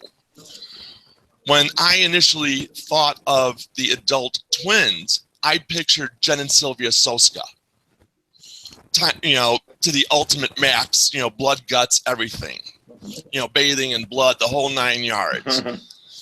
But I didn't know them, so, you know, I did know Jessica, and I asked her. And she was like, oh, yeah, not a problem. Nope, I'm on board. Next, of course, you know, like I said, the roles just filled in, you know, more and more. And it just evolved into this monstrous cast that I'm in love with. I love each and every one of them. I am so thankful they even accepted. I can't wait till June 1st where we start filming. So, thank you very much. I appreciate that. Thank you. Thank you. All right, we're going to go over to Jerry. We're going to talk a little bit more about some of the things that he has created. All right, so I got to make sure I don't X out everything. I did on one show when I was brand new and starting this thing. I just clicked out of the whole thing and just I did that. Oh, that was a hit. Remember? Oh, yeah, I remember because I had to continue the interview. Yeah. I was gone. Dead Doors over there doing the interview. I didn't know that I could actually click the same link that y'all got, and I was like, oh, hey, I'm back in. All right, I'll pretend like I've been sitting here for a while. Yeah, well, you know. All right, I am trying to get back over to there you are. All right, so the second one, I'm not even going to try and pronounce. So, how do you say it? Oh, Kashakunen? Thank you so much. I don't even know if I pronounce it correctly. It's Japanese, so I'm sure I'm mangling it as well, but that's how I say it. Kashakunen. Kashakunen. Yeah. All right, so it was your directorial debut. You also wrote the script, and you're looking at late 2016, early 2017 as a release. Mm-hmm. Give me some information about what Kashakunen is and, inspiration, and talk to me about some of the people that you casted for it and walk me through the process. Okay, so we talked. It gets back to something I think we were discussing earlier about when you sit down to write something, what's the end result? Well, Kashakunen is a samurai ghost story set in feudal Japan. Now I live in Pennsylvania, So when I sat down to write this thing, I wasn't even expecting to make it, quite frankly, but it was something that I wanted to do. And originally it was going to be a zombie film. And the more I worked on it, the more I thought, I don't think the world needs another zombie film, no offense. But so I went with more of a quiet. I went more with a quiet ghost story that was very much inspired by Akira Kurosawa, particularly Rashomon. So we began to look at this, and the guys I'm making with, John Iwaz and Sanj Zarate, we've known each other for a while. They've done some award-winning films themselves, and we were looking at it and going, how the hell are we going to make this film? We were like, maybe we ought to make it a Western, or maybe we ought to make it a gangster film instead. And as luck would have it, we stumbled across a guy in York, Pennsylvania, who has a Japanese tea house in his backyard. He built it because he's a Japanese tea master. I mean, what are the odds of that? So, and the other thing too, with the casting of it, trying to find, we wanted to try and make it as authentic as possible. So trying to find,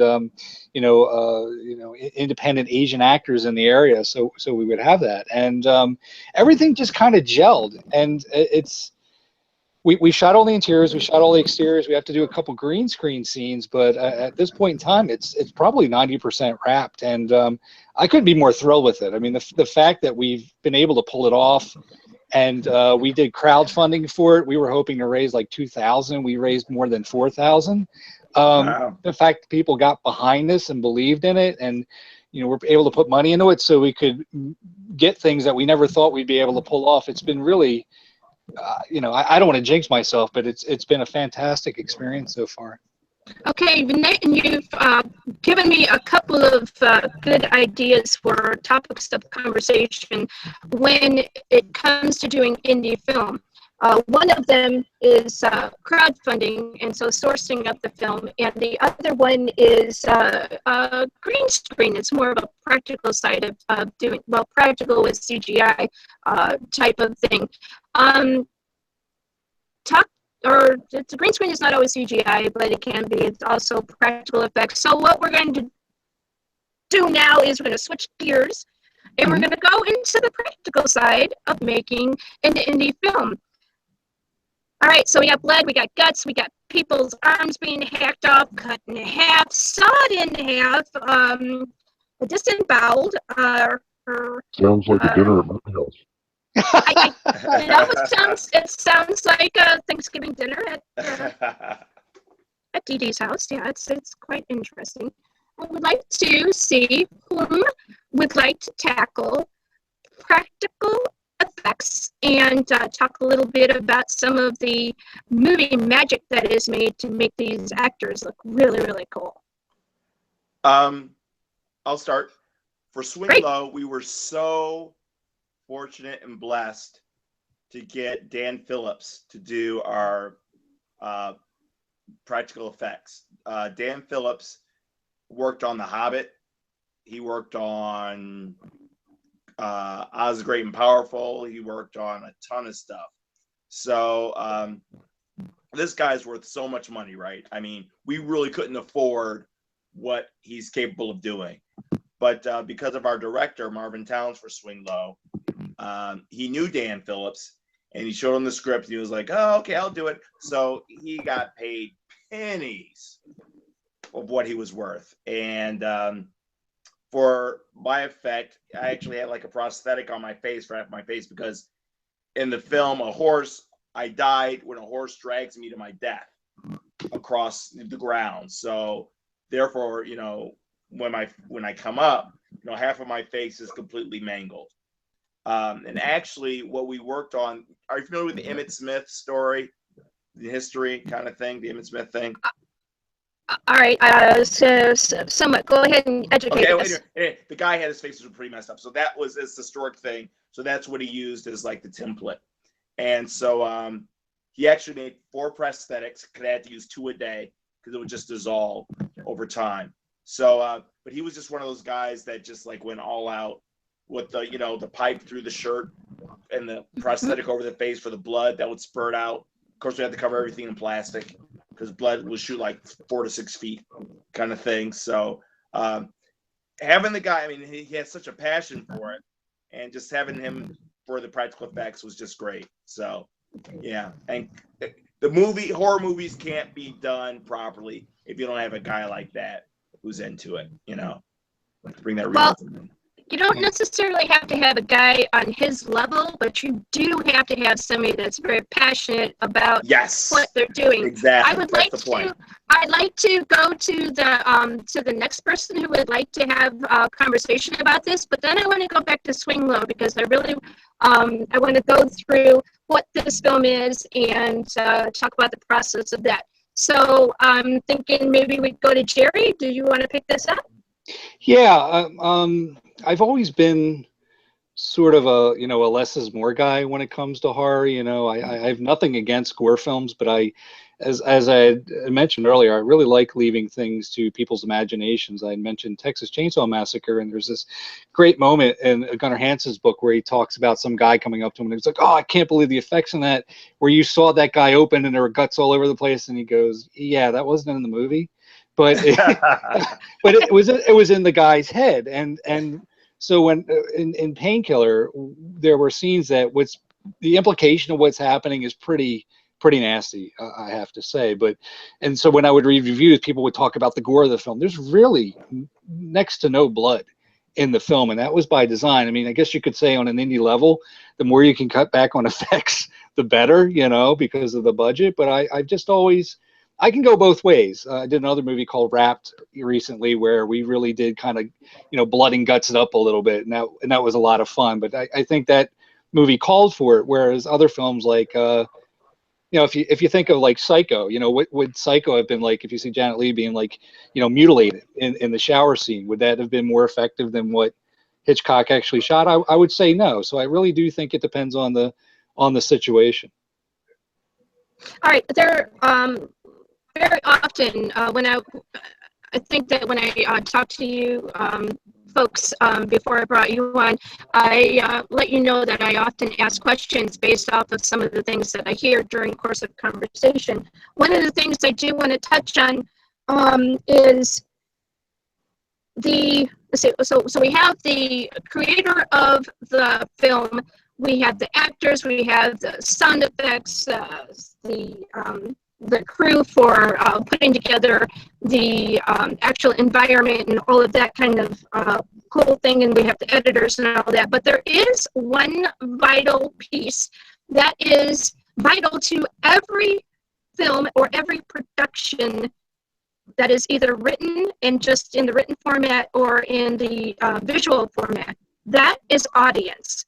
And the audience, especially when it comes to horror, they bring their own perception of what's going on. And you so wonderfully, very eloquently talked about the fact that these people will take in what you produce, but they'll also add to it. And that is part of the element that I think from doing this show for as long as I have, that is extremely important for it to be able to cross over into that threshold of I must see this, or I must tell you about this. I just saw this thing and I don't know what the heck it was I saw, but it was it did this, that, or the other to me, and you gotta see it. So I want to touch on that before we actually close out all of this. The next thing I want to do is make sure that everybody that wanted to have a voice about special effects and the practical side has had their say. So anyone else want to chime in on that? All good? I actually got a quick question about that. Anybody here, from anybody anybody can answer this. Practical or CG, which you think is better, or which you think is better? Practical. Next question. Yeah. Yeah. I mean, I'm not a fan. I'm not a fan of CGI, but I understand the necessity for it.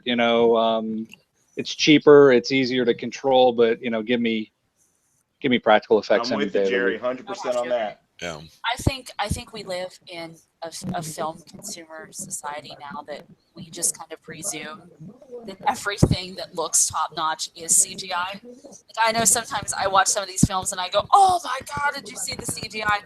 And then you take a moment, you step back, and you realize that actually that director and that producer is really committed to the practical effect. You go, "Oh my God." Right. They actually make that happen right there with like a hot dog and some corn syrup, and sometimes forget how good, there's been a couple horror films I've worked on recently, and they usually come back to there's a lady that I work with named Bunny Farrow, and she's amazing, and Jessica Bachman, she works with this company, Gorgeous Girls.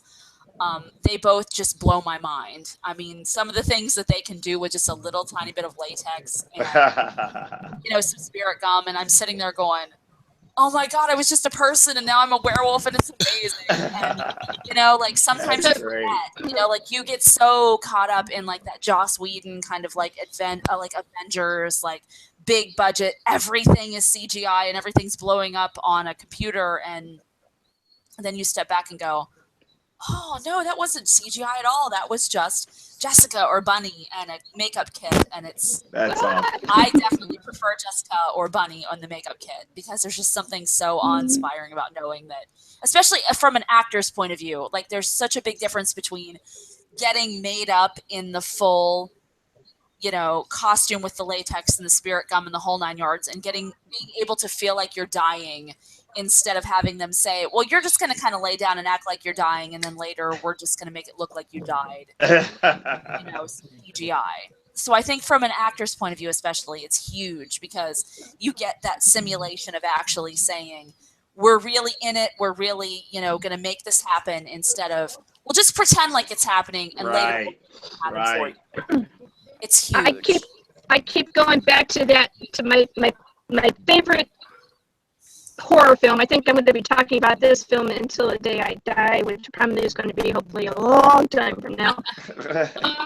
We're going over to Doug Kaufman. We're going to talk a little bit about our favorite buddy and his production called Holy Hell, and that scene where he took the guy and sawed him straight from the head to the down to the. I'm like, I love that. I love that.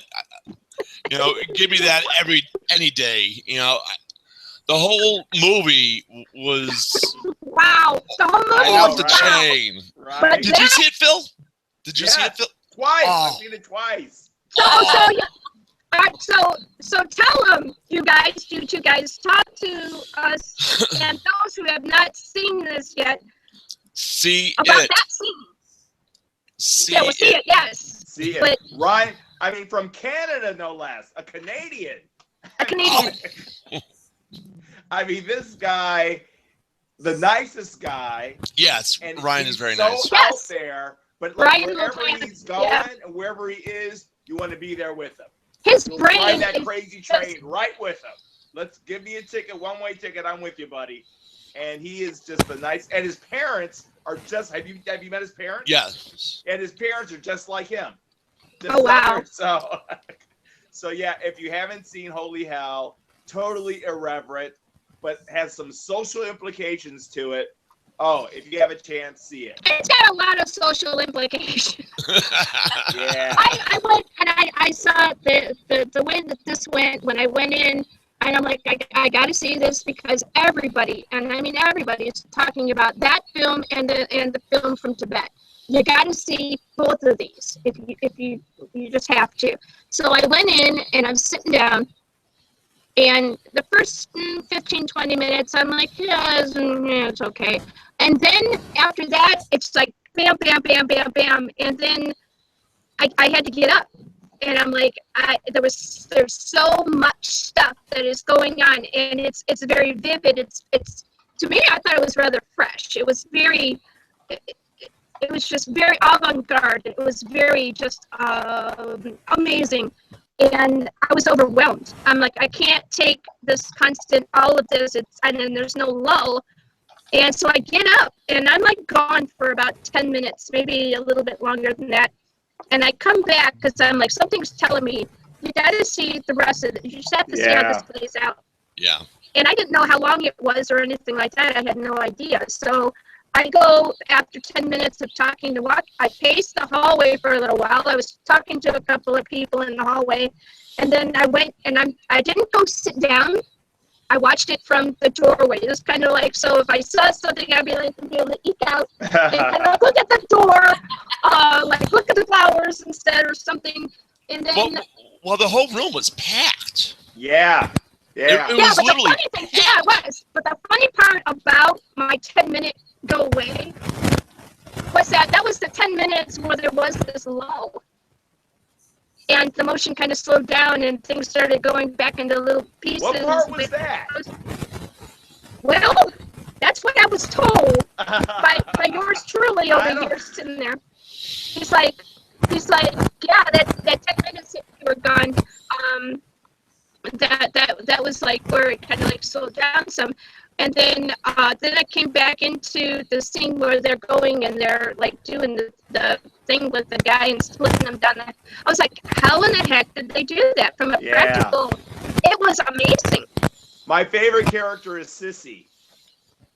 The girlfriend?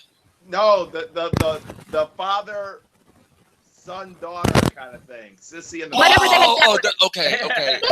Come on, Sissy. Okay, all right. Great movie. Yeah, good stuff. Good. I'm getting a lot of feedback from Doug. Doug's wire's loose again. Doug's wire's loose. Gotta get a screwdriver or something like that. Help him out, Didi. Wire, not screw. I'm the one with screw loose. All right, wires are loose over there. See what you can do to be able to fix that so that we can have a little bit more clear sound. All right, we're going on to crowdfunding.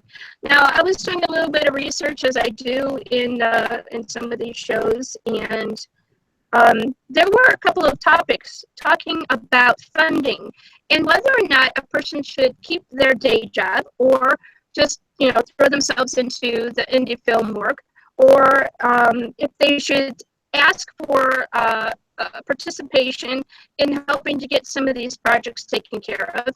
And so I'd like to open the floor on that particular topic for those who have had the experience of crowdfunding or having resources that are outside of their own to help to fulfill a production. I'd like to hear about that too. So I'd like to first start with Phil. Go ahead, Phil. Fortunately, we were really blessed where we were actually able to secure the funds ourselves to get Swing Low done. And I know that was really, really unique. But, we were fortunate enough to do that. And we, took care of it. We were able just to write the checks as we went. So, but yeah, for crowdfunding, that's a great avenue for people.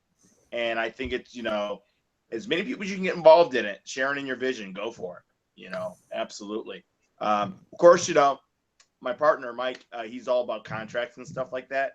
So I can't stress enough, I'm sure from an artistic point of view, it's great for us to be artists, to express ourselves, but oh my God, please protect yourself any way that you can. Because before we got started, we had contracts for everybody lined up, before they even saw the script. And I know you hate doing that and being that way, but you just have to do that. You got to, think like this is going to be huge and protect yourself, and I hate being that way, but I understand it's part of the process. It is a business. Yes. And we have to treat it as such. So, and especially if you're doing crowdfunding, I'm not sure exactly what kind of disclaimers or agreements or rights someone has if they donated $5, $500 or whatever. But that's definitely should be something that as artists, we definitely need to make sure that we have locked up. If anyone donates any money, what rights do they have and what can they lay claims to? So, okay, all right, thank you for that. We're going to go over to Jerry. And do you have any input for crowdfunding or sourcing for films? Yeah, it's tough nowadays because it feels like every time you turn around, you have a friend or somebody's doing crowdfunding about something. So timing's a big part of it too. If I'm getting ready to do a film, I kind of look back and go, well, when's the last time I did one? And are people getting annoyed with my spam yet? Because you can only ask people for money so many times. And like I said earlier, with Kashakunin, I was pleasantly surprised. The two guys I'm doing it with, we sat down and we said, well, this is what we think the budget will be, and this is how much we can afford to pay out of pocket. And let's see if we can at least offset some of that with crowdfunding. I mean, we never had any assumption that we would fully fund the film. So I have no delusions that I'll be doing this for a living. If I can break even, then that's great. But I had a friend who would do crowdfunding, and he would wait until tax season because everybody got a nice big check back from IRS, and that's how he got me. Because I was like, oh yeah, I'm a little. That's very smart, actually. Yeah, Smart. he's much smarter than I am. Like, I'll do it in December when everybody's Christmas shopping. It's like, well, how come nobody has any money? Start at like February 1st, Yeah, somewhere around exactly. there. Exactly. Get that Uncle Sam money. Yeah. That's actually a That's really not a bad. That is not. And I do social media and all that stuff. Oh yeah, that is not a bad idea. I'm going to do that for Twin Carnation. Thanks, Jerry. Don't thank me. Thank somebody smarter than me. But you're welcome. Wow, brilliant. All right, so since I have Doug here and he has a brand new idea of how to fund his film. Yes. Wow. Never thought of that. Have you Simple. Had any experience in either crowdsourcing or funding either your films or anyone else's you've worked with? I had a little bit of experience when I was trying to get up Zombie Strain together. It really went nowhere, and then looking back, I made a ton of mistakes on the crowdfunding, trying to get the promotion out for it. A good mutual friend of ours, Saba, basically kicked me in the shorts and said, "What are you doing?" And this was like day 70 on a 90-day crowdfunding, and I'm looking at it going, oh yeah, I should have done that, I should have done this, I should have done that. Yeah, okay, all right, my next film, I'm going to correct that and make it right. And that's what I'm going to do with this. Is I am going to make this 100% right by everybody. That sounds just like Saba. What are you doing? Oh, you know Saba? Yes. Okay. So since we're talking about Saba, he recently wasn't feeling well, and he's working on trying to get better. So big shout out to Saba. Get well. Big prayers to him. Yep. Yeah. Get better quickly. Get well soon, Saba. We need you out here. Yes. Yep. I've had him on the show one time. I'm going to try and get him on again at some future point. Would love to have me some Saba on Zombiepalooza Radio Live. He is quite the unique individual. That's a little bit of an understatement, but Saba. Yes, he's a lovely, very, very lovely human being. If you're on Facebook, whoever's listening or watching this, if you're on Facebook, please look him up. His name Saba. Like his page. He is a wonderful, brilliant dude. Yes, he is. Absolutely is. All right, so we're moving along, and what we're going to do now is we're going to talk about engaging your audience. And we're going to talk about it from a creative side as far as the writer side, and then we're going to talk about the actor side. We're going to talk about how you go about engaging the audience. This is not just only during production, but it's also during post-production, about how you go about engaging people to get them to look at what you've done. So what I'd like to do first is I will start off with the very patient Emily. Go ahead, Emily. Talk to us about the engagement that you bring to the work that you're doing, and also to any of your social media, or how you tell people about what you've created. Wow. I guess for me, excuse me. I've always found that the best way to engage your audience is to kind of take into consideration who your audience is to begin with. Like, we live in such a social media saturated environment that we just automatically presume, as actors especially, that every one of our friends on Facebook and Instagram and Twitter should just automatically be engaged in what it is that we're engaged in. And we have this really just, I don't know, it's this pretty conceited notion of thinking that my friends should just automatically care about what I'm working on because I'm working on it and it's going to be awesome. And that's a great theory. But honestly, I look at kind of the cross section of people that I connect with and the people that mean the most to me. And I realize that although horror is what I love and thrillers and sci-fi, I've got this whole other group of people that couldn't care less about that scary movie that I'm making and that sci-fi movie that I'm making, except for the fact that I'm in it. And at the end of the day, that's really not enough anymore to engage somebody. That's not necessarily enough to get them to come to the theater and watch your film and to spend that $15 on that ticket or that $10 or whatever to really be like, yeah, I'm totally in that. So I guess for me, there's that element of still trying to maintain a little bit of surprise, a little bit of, you give them a little bit of whatever it is that you're working on, but you hold a lot more back. For me, I find that that's the best way to engage people. Like, a lot of days that I'm on set for a film, I'll post a small kind of like behind the scenes photo, or when I accept a role, I'll put a very small blurb about I've accepted a role in this or this, but I don't give them very much because I'm thinking to myself, whatever it is that I'm trying to get you to want to care about, besides the fact that I'm involved in it, I want you to care about it because I'm giving you enough to be engaged, but not enough to know for sure exactly what it is and exactly what I'm giving you. And I just find that, like, we don't leave enough to the imagination anymore. And so if I can leave that little bit of you going, well, that looks cool, but I'm not positive.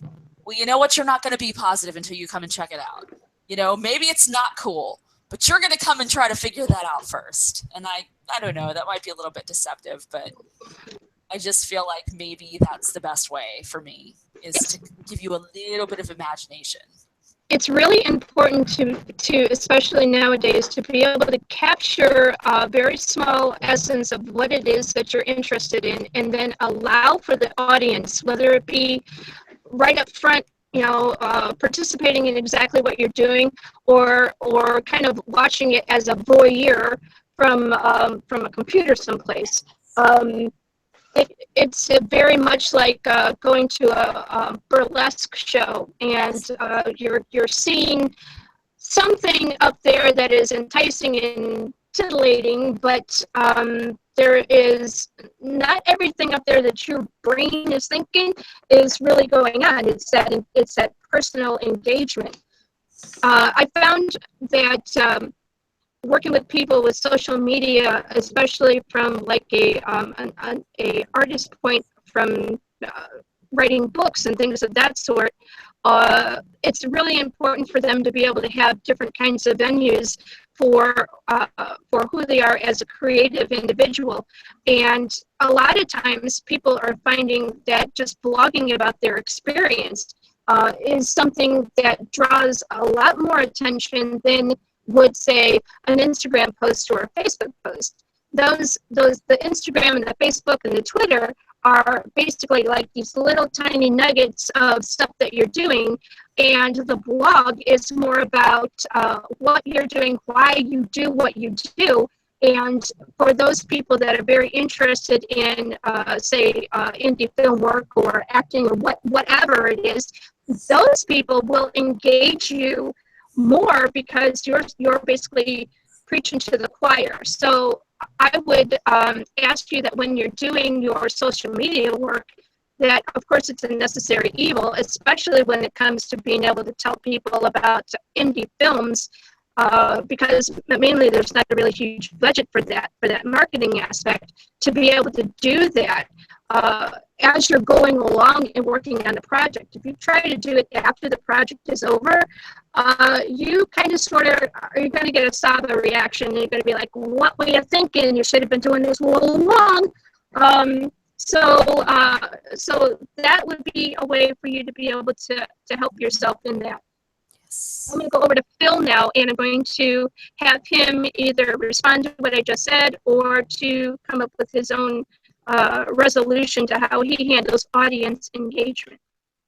A lot of what Emily said is very true. Acknowledging the fact that even though we think everyone should love what we're doing, acknowledging the fact that, you know, not everybody loves what we do. So, you know, but, and so much, as you know, Emily, as you stated, lots of times people just are interested because they like us as people, you know, which goes back to, I don't know, anytime somebody's birthday comes up on Facebook for me, whether I know them or not, I always say happy birthday, because it's like, you know, happy birthday to you. I care about you, so hopefully you'll care about me, kind of thing. And that kind of goes a long way if you're just like interested in people and just kind of caring for people and they're interested in what you do. So, and also, like you're just saying, less is more, Emily. You said a lot of really good stuff. Definitely less is more, and just giving them some information just to keep them interested without, number one, you're respecting their time, not by bombarding them with something all the time, but also, you know, just give them a little tease thing. Let them ask you what's going on. So there's a lot of truth in that. So, and of course, I don't know, I always just kind of go back. I try to go back to this, you know, if you just look at it from service, like, I love people, I like people, and everything you do, from your roles to your writing to your filming to your editing, and just thinking, what's it going to take, you know, to keep you interested because you care about other people, I think that kind of just automatically starts coming back to you. And if you're consistent with that, I think, you know, it just kind of helps eventually, where people are automatically, they can sense that you're sincere when you're sincere. So they give you the benefit of the doubt. The big part on what Phil is talking about is to engage what they're doing. Not so much, I mean, Right. you put up that you're in the same industry or in the same likes, and for your social media, you really should be getting into groups and places where they basically understand your language, and you already are an accepted part once they start to listen to what you have to say. Mm-hmm. But the more powerful engagement is when you actually do the step beyond saying, hey, happy birthday, but happy birthday, I saw a post that you were talking about blah blah blah, and engage them a little bit. Give them like 3 to 5 minutes of time and allow them to see that you're not just going and hitting that like or share button just because Right. it's an automatic reaction. Right. And that goes a long way to the engagement of getting them to say, oh, you're doing this. Hey, that's really cool. I did X, Y, and Z. And then you start to build a relationship. It's not just about. Exactly. If you're interested in what they're doing in their life, they'll be interested in your life. Yes, but you have to be genuine about what you're doing. Genuine, exactly. And that if you like stuff. people, and I think all of us do, I think it's kind of comes natural to us, you know? All right, we're going to go over to Jerry now, and we're going to talk to him from a creative perspective of actually producing the screenplay or the piece. And I would like to have your take on what it is like for you with audience engagement. Do you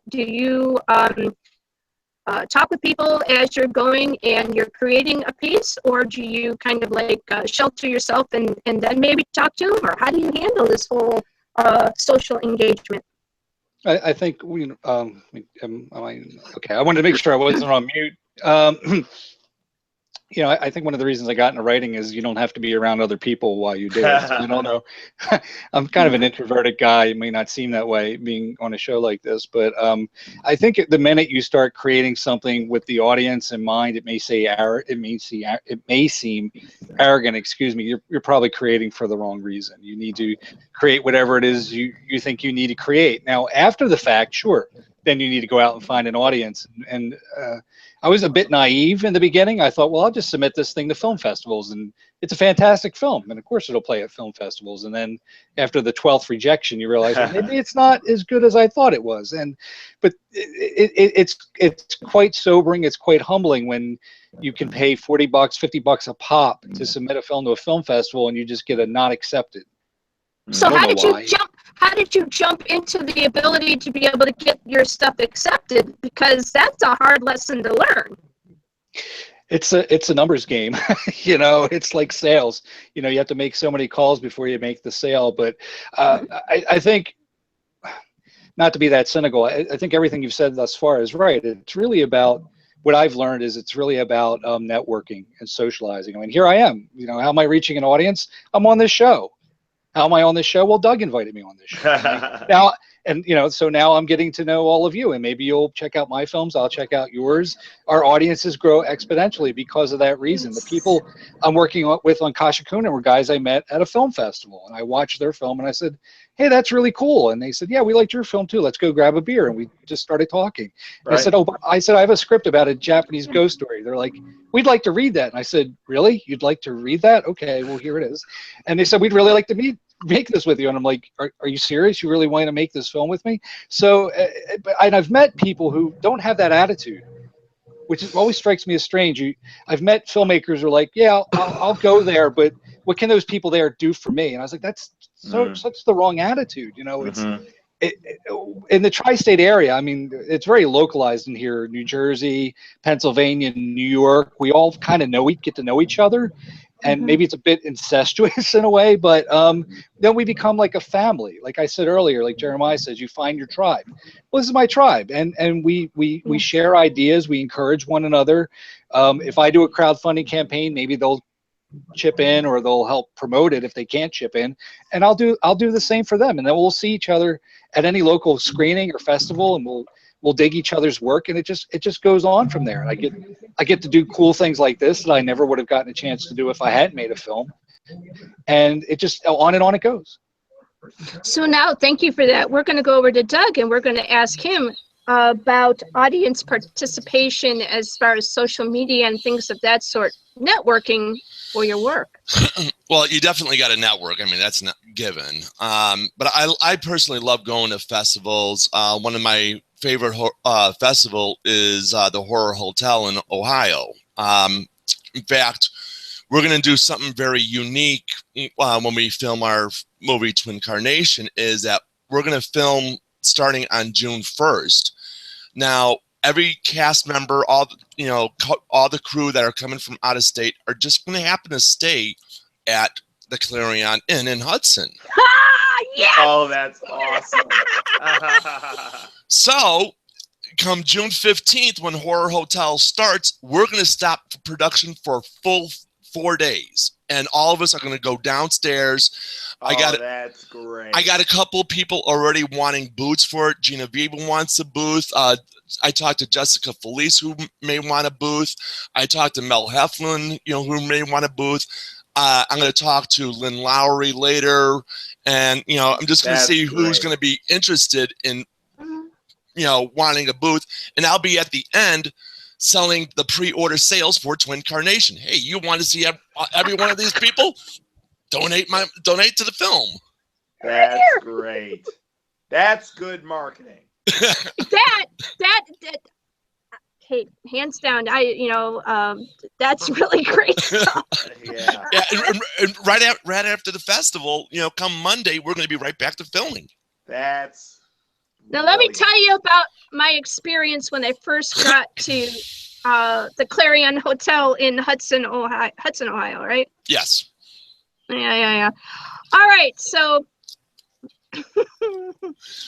we're getting there. We're driving. We're there, and then all of a sudden we hear this sound, and it starts to get louder and louder and louder and louder and louder until it's like almost deafening. And my husband's like, "Oh, those are the cicadas." They're yes. Yeah, well, check this out. This is like I don't watch a whole lot of horror movies because I'm just very sensitive to it. It's not that I don't like them. It's just that I'm very sensitive to it. So I'm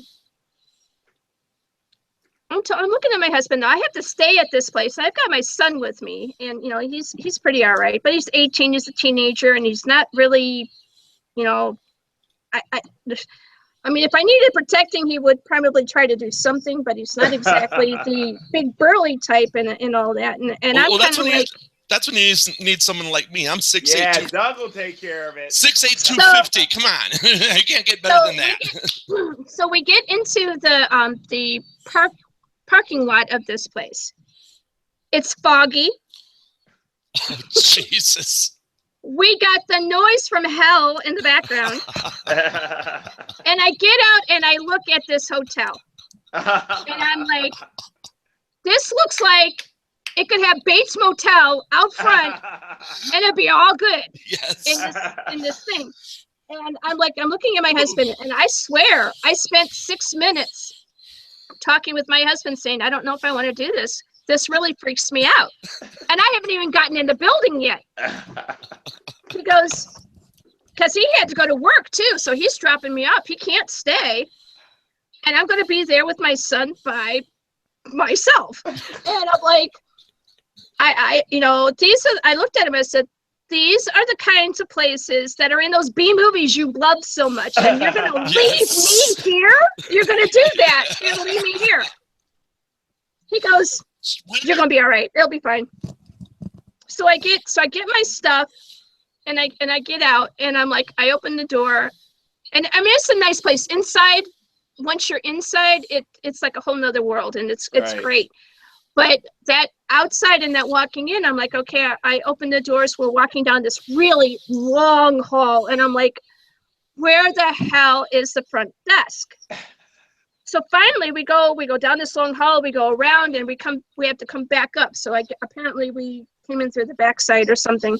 Oh, and yeah. I'm like, walk. I'm like, where the heck are we going? I have no idea what's going on. I do have reservations, so I get to the front desk, and there's this guy that's there, and he's not really friendly.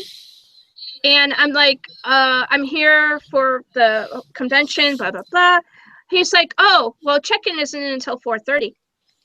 And mind you, it's only about 11:30 a.m. Oh, jeez. I've got my kid, I've got my stuff.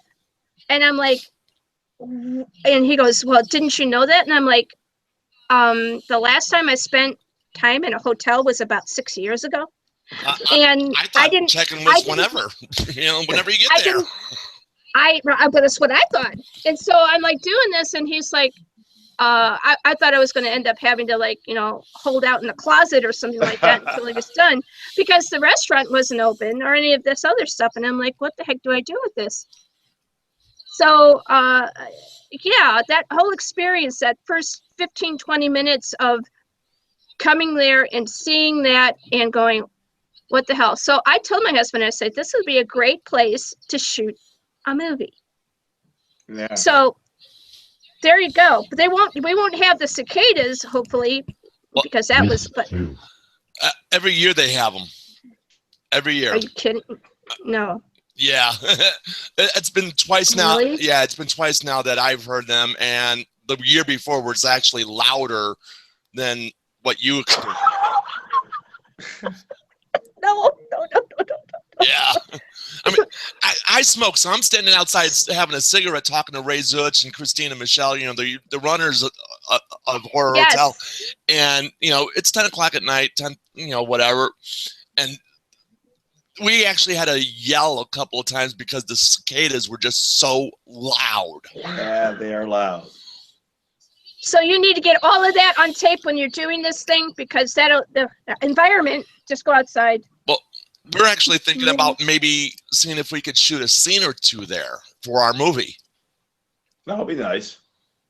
Do some type of a cross promotion, like have Horror Hotel in the background somewhere, something to that effect.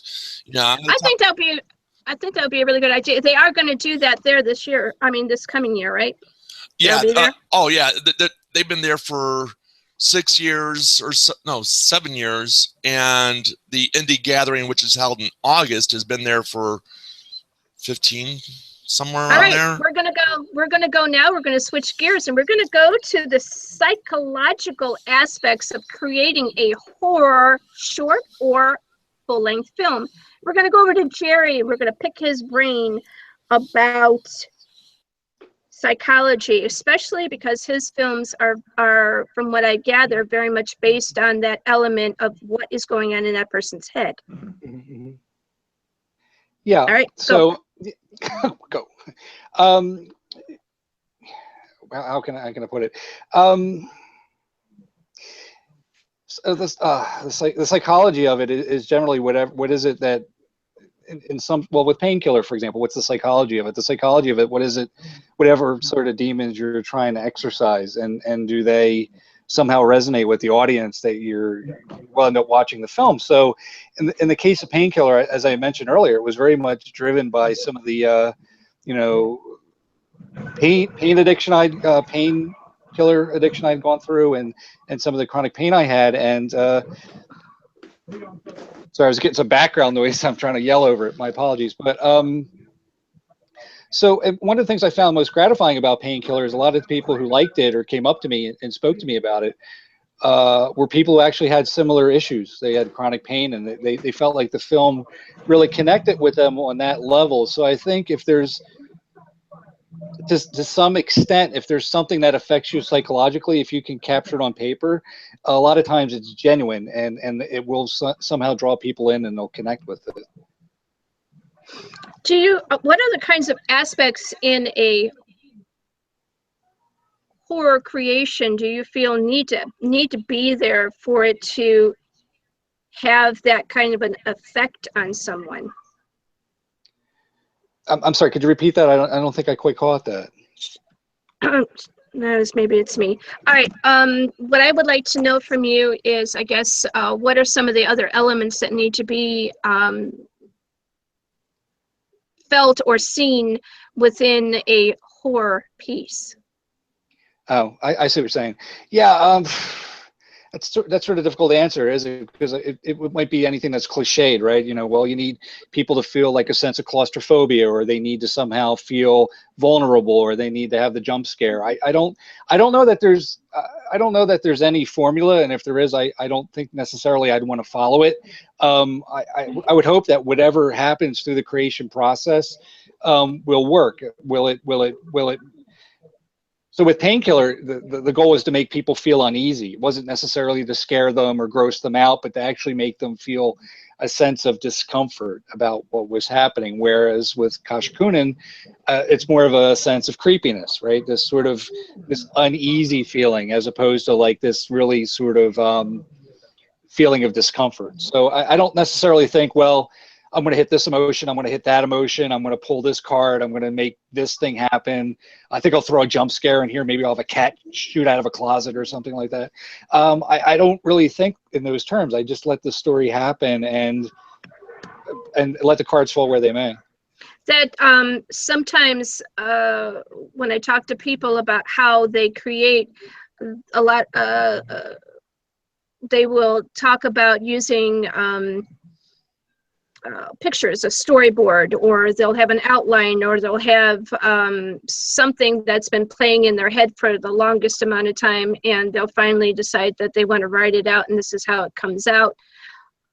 I think that when you go and you have such a rigid structure to a piece, it tends to come out like that when it's on film, or when it's being produced to an audience, and they don't get that same sense of feeling like they're a part of what's going on. They just feel like they're being spoon-fed, and it becomes more difficult to get the idea across.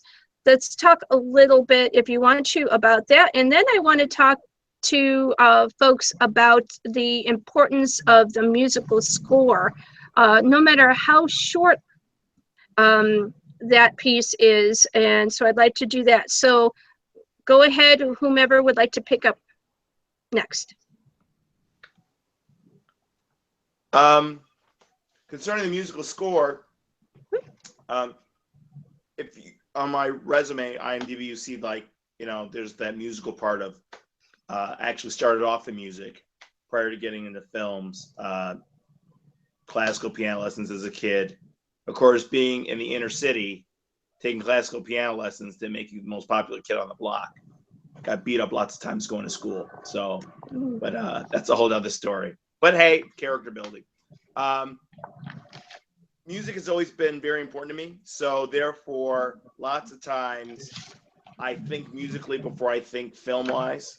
So therefore, when writing a script or filming, the music's always playing in my head, or a lyric or something of that nature. So, but you're absolutely right.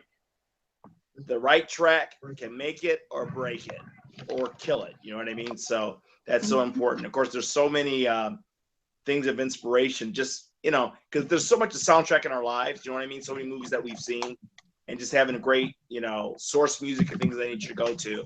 It's half the fun, I think. So I don't know if I answered your question, but that's just my thought. I think you did pretty good there. All right, we're going to move over to Jerry, and we're going to talk to him about the importance of scoring when it comes to a short or a piece of work. You know, it's interesting that you bring that up, because a lot of the things that I've worked with, I didn't want scores in them. It's in some ways I feel like if the score is wrong, it just becomes a distraction. I think more in terms of sound design. Yep. So when we were editing Painkiller, we did have a composer who was hired and ready to go, and the editor, the guy I was editing it with, and we just kind of sat down and we were dropping in sounds to give her a.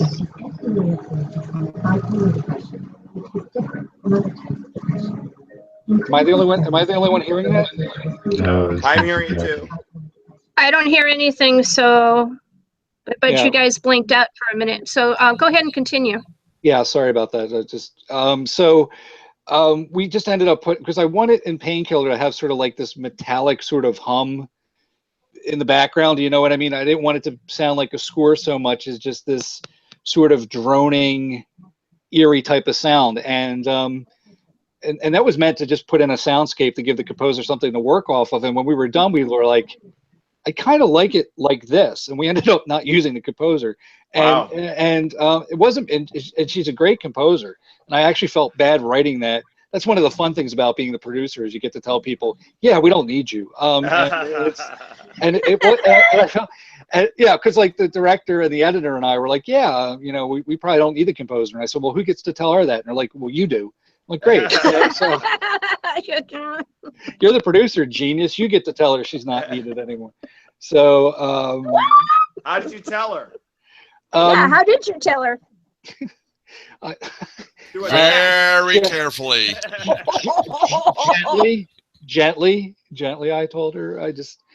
I don't even remember. I felt really bad writing it, but she was understanding, because I think people in the business know that's just the way it goes. You know, you might shoot a scene and you end up on the cutting room floor, and it's the same thing with any sort of thing that you contribute. Like I've written scripts and they've gone on and people have grabbed them and make revisions to it, to the point where it's like, I don't think I wrote that, but okay, yeah, I guess it was mine. It just.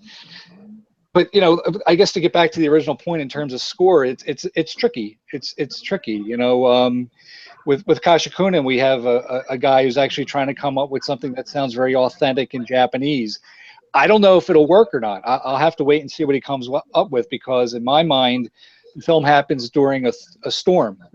So I thought the background might be rain and thunder and howling wind, and not so much music. But sometimes people surprise you, and you just don't know what it sounds like until you actually see it with the sound dropped in. Yes, all right, we're gonna thank you very much for that. We're gonna go over to Doug now. We're gonna get your input on music, sound score, all of that fun stuff. Well, I guess it really all depends on the setting and the movie itself. Like Halloween, for instance, is great with the scoring, with the, you know, subtle music in the background throughout almost the entire movie. But other movies, like you said, Jerry, Painkiller. I love Painkiller, and it was done with no sound at all. Sometimes it's not needed. I don't even know if I'm going to be using a soundtrack in our movie. You know, I'm just writing it and, you know, going to direct it and whatever. And if it turns out that we don't need a scoring, well, then we don't need a scoring. I asked Rick Germain to actually be the one to do the scoring if we do end up using one, though. So we'll see what he comes up with and see how it fits and whatnot. And but I also saw a couple other shorts put out by a good friend of mine, and he even agreed that the music that he used in it just did not fit at all. Mm. You know, and it really took away from the film. And when I saw the film for the first time and gave it a review, it kind of the soundtrack threw me off. So I wasn't too kind, in a sense, on the review. And because I think, like I said, it took away from the story. Sometimes when I look at a new piece, I will turn the sound off on purpose. Because and I don't know if other people do it too, but I want to see, I want to watch it from, I guess, a different kind of an aspect or different perspective. I want to see that sometimes when you have sound going, it's very distractive, and so you want to watch it without all of the bells, whistles, and noise. You want to just see what is happening. Like, say if there's a particular scene, and I don't necessarily watch the film all without the sound on, but sometimes there are particular scenes where I would much prefer to take the sound away and just watch it to see different kinds of elements that are in it that I might not get to see if the sound were there and I was distracted by that. Sound is not supposed to distract from what is going on as far as the motion from either what the actors are doing or if the camera is panning and you're looking at a particular scene. You also get a very, now this is going to be bad English, I was going to say much better idea, totally bad English, of what the producer really wants when you're taking the sound out of it, because initially that producer doesn't have music necessarily or sound going through their head. They have, this is the scene, this is what I'm trying to convey. Are you getting across what is going on, or are you being distracted by other things? Right. Now, in having said that, I know that there are films where they want that musical distraction in there. They're going to change the pitch of the music, and they're going to add some kind of new element into the sound quality so that your ear catches that and you miss that little tiny thing that if you didn't have that, you would have seen it. And maybe perhaps you would figure out what's going on a little quicker. Right. So that does happen. Now, the next thing that I want to talk to those who create film and do film production, we're going to talk about coloring.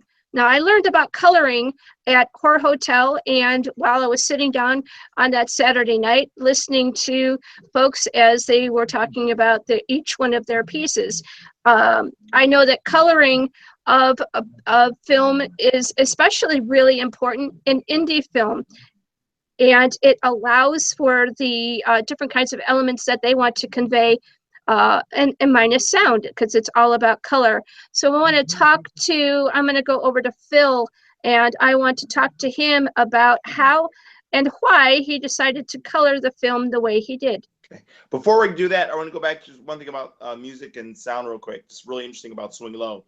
Was really interesting. For Swing Low at Genre Blast, it actually won Best Song. The end song. But what was interesting about that, and it was great that it won the song, but the song that was used for Swing Low was written a year and a half before Swing Low was even made, right?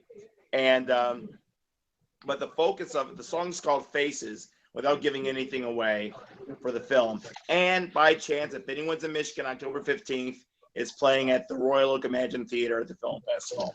It's almost sold out, so get your tickets quick. But the song Faces, the song's called Faces, and very quickly, I was at a George Thorogood concert, and I'm in row 3. I turned around, I see a sea of faces, right? It's a sold out crowd. And I'm thinking, every one of these faces has a life, everyone has a story, everyone has fears and aspirations and stuff. But we're all have individual lives, but we're all here for a common purpose. So in the Swing Low, the theme of a face is very prevalent. So it all ties in together. But the whole point is everything is to add to the visual, as you're saying, Jackie, and not to overtake it. And if it fits properly, it's done its job. But if it's too prevalent, what's the point? So that's that. So that's a very, very important point. Coloring. Very quickly. Make the blood as real as possible and the smile as bright as the stars.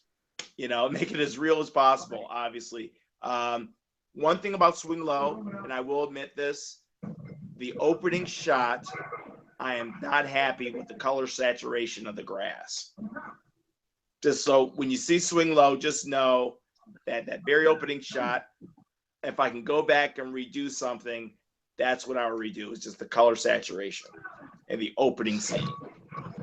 Okay, let's talk for those who are either thinking about creating an indie film, or for those who are maybe have a little bit more than just a beginner, kind of sort of edging up toward intermediate, and they are now starting to pay more attention to this subject called coloring. I'd like you to give a little bit of background on what that is, define it, and talk a little bit about how maybe on a particular project you were working and you wanted to make sure that the scene was a particular color, and so you either waited or you did whatever you had to do to create that effect. Go. Okay. I guess what I would say, to sum it up, try to define it as briefly as possible, is every scene is an opportunity to paint a picture. And therefore, every time, whatever you're looking at, it should just be a beautiful portrait. And it should convey, if it's to convey fear, suspense, joy, sorrow, you have that opportunity to help convey that. And it's like that's the way I look at it. And, you know, as we look at it with the team that we work with, it's like, here's an opportunity to paint a picture, you know, and what does your eye see and what emotions does it create? And whatever, and then looking at it from that way, because I'm not educated in art, but it's just a matter of going with regards to, how does this make me feel? How does this picture make me feel? And then trying to just convey that. All right, we're going to go, thank you very much for that. We're going to go over to Jerry, and we're going to, still on the subject of coloring, we're going to talk about that. And is there any particular piece that you worked on where you had the issue of coloring and you wanted to make sure that it was done just right? I think you may be giving indie filmmakers too much credit.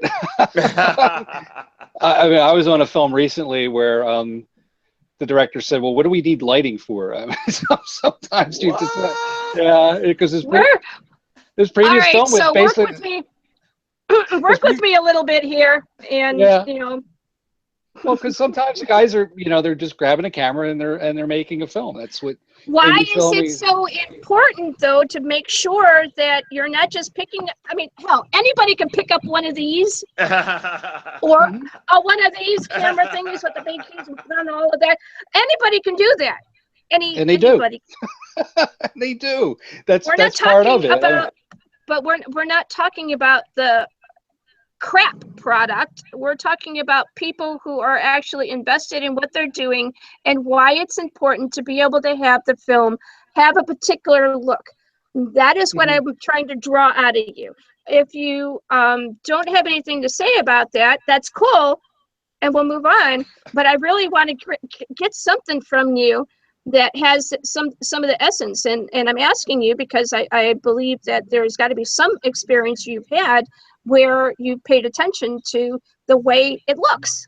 Yeah, Actually, I'm sorry. Go ahead. Yeah, you probably have a That- better answer than I do. Well, So go right ahead. it's funny that you talk about that. It's actually a film I just wrapped about a month ago with Menning Photographic Films. It was a film called Unwavering, and it was a little bit outside the box of what I've done before. It was actually a faith-based picture that they're getting ready to put out.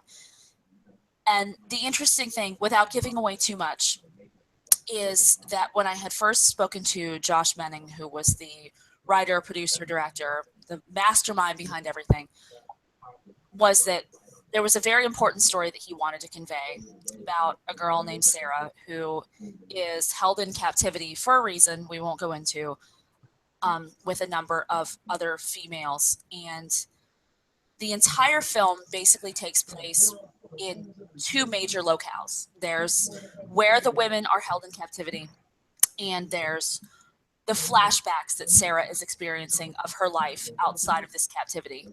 And we won't get into all of that, but the amazing thing was he was talking about how he wanted to have this huge juxtaposition between the way that the film is shot in captivity versus the way that the film is shot in all of her flashback scenes. And the cool thing is, when you see the trailer for the film Unwavering, the amazing thing is you can see two very disparate film choices. In that everything that occurs while we're in captivity is very dark. It's very grainy. It's very gritty.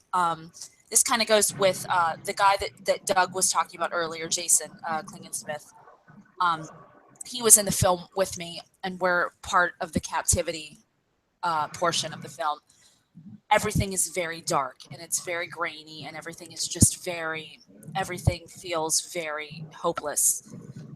But then you see these scenes in the trailer, on the other hand, which is where the protagonist female is remembering her life outside of captivity, and everything is shot in brilliant color. I mean, it's just larger than life. It's gorgeous. And you're looking at it, and there's just, even in the 2 minutes that they take to convey the film in the trailer, you're going, oh my gosh. And so I guess for me, that answers the question the best that I can, where you're talking about the coloring and the grading. That was very surprising that I got that from you. Not because I didn't think that you had the ability to be able to convey that, but that right there, what you just did, is exactly what I was saying. And I know a lot of indie film producers, and the credit that I give them, because I've seen some of their work, is exactly what you're talking about on that particular film. Just because you just pick up one of these things, or you pick up one of these things and you go and you do, doesn't mean that you're not paying attention to the details. It's part of the reason why I turn the sound off on certain things, where I watch, sometimes even the lighting in my own house, I adjust if I can, so that I can watch it in as true a color as I possibly can for what is going on. And I'm like a total geek when it comes to that kind of thing, because I'm very detail oriented. That part is just as important as a good storyline and acting that doesn't look like it's acting, but that it looks like these people are actually going through this stuff. Now, since I've got Emily and she is an actress, I want to talk to you about that particular aspect.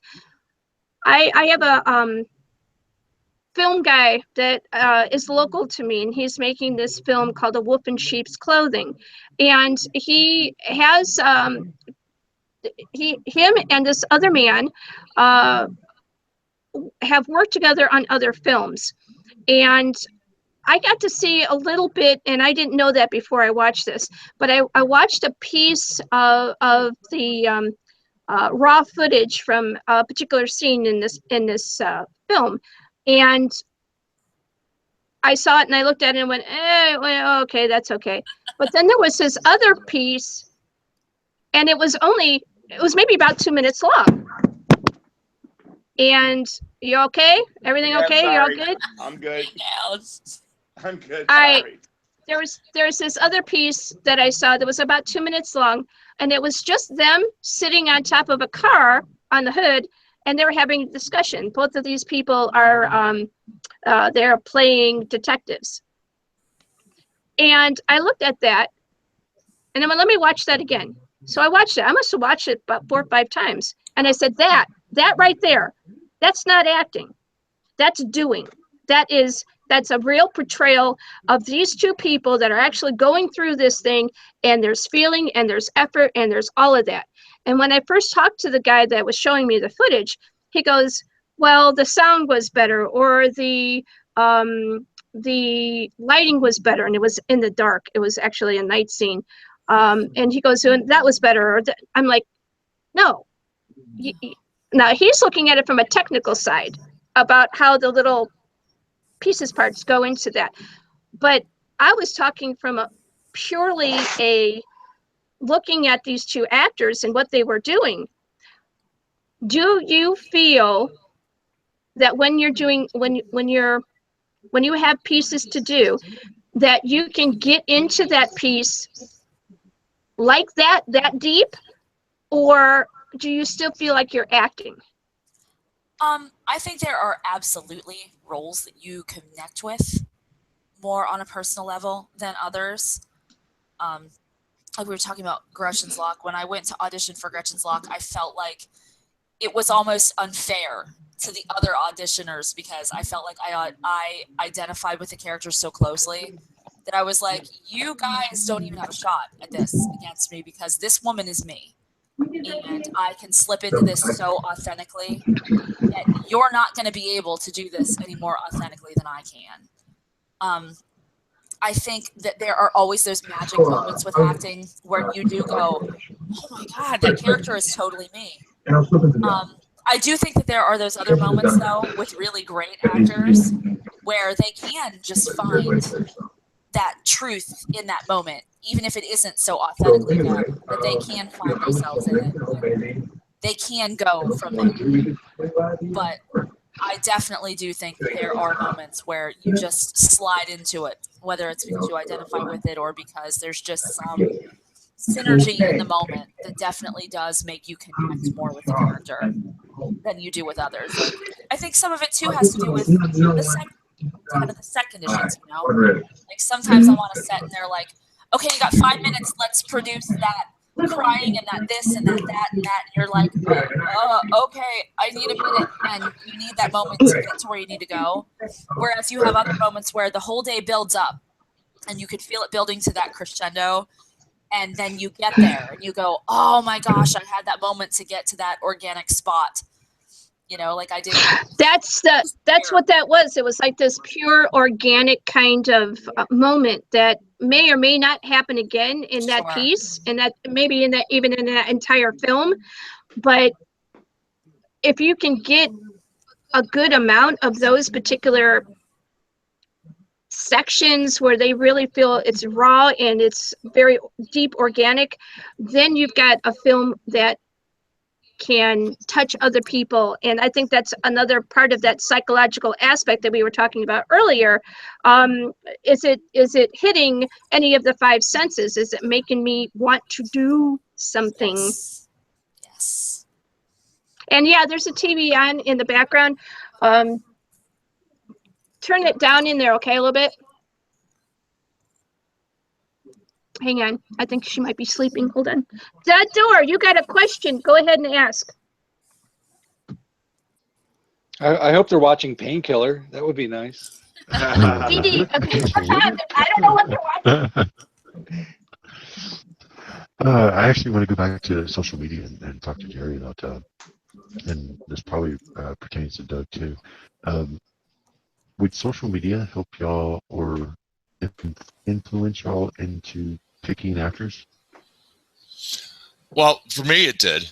Like I said, 99% of my cast I know from Facebook.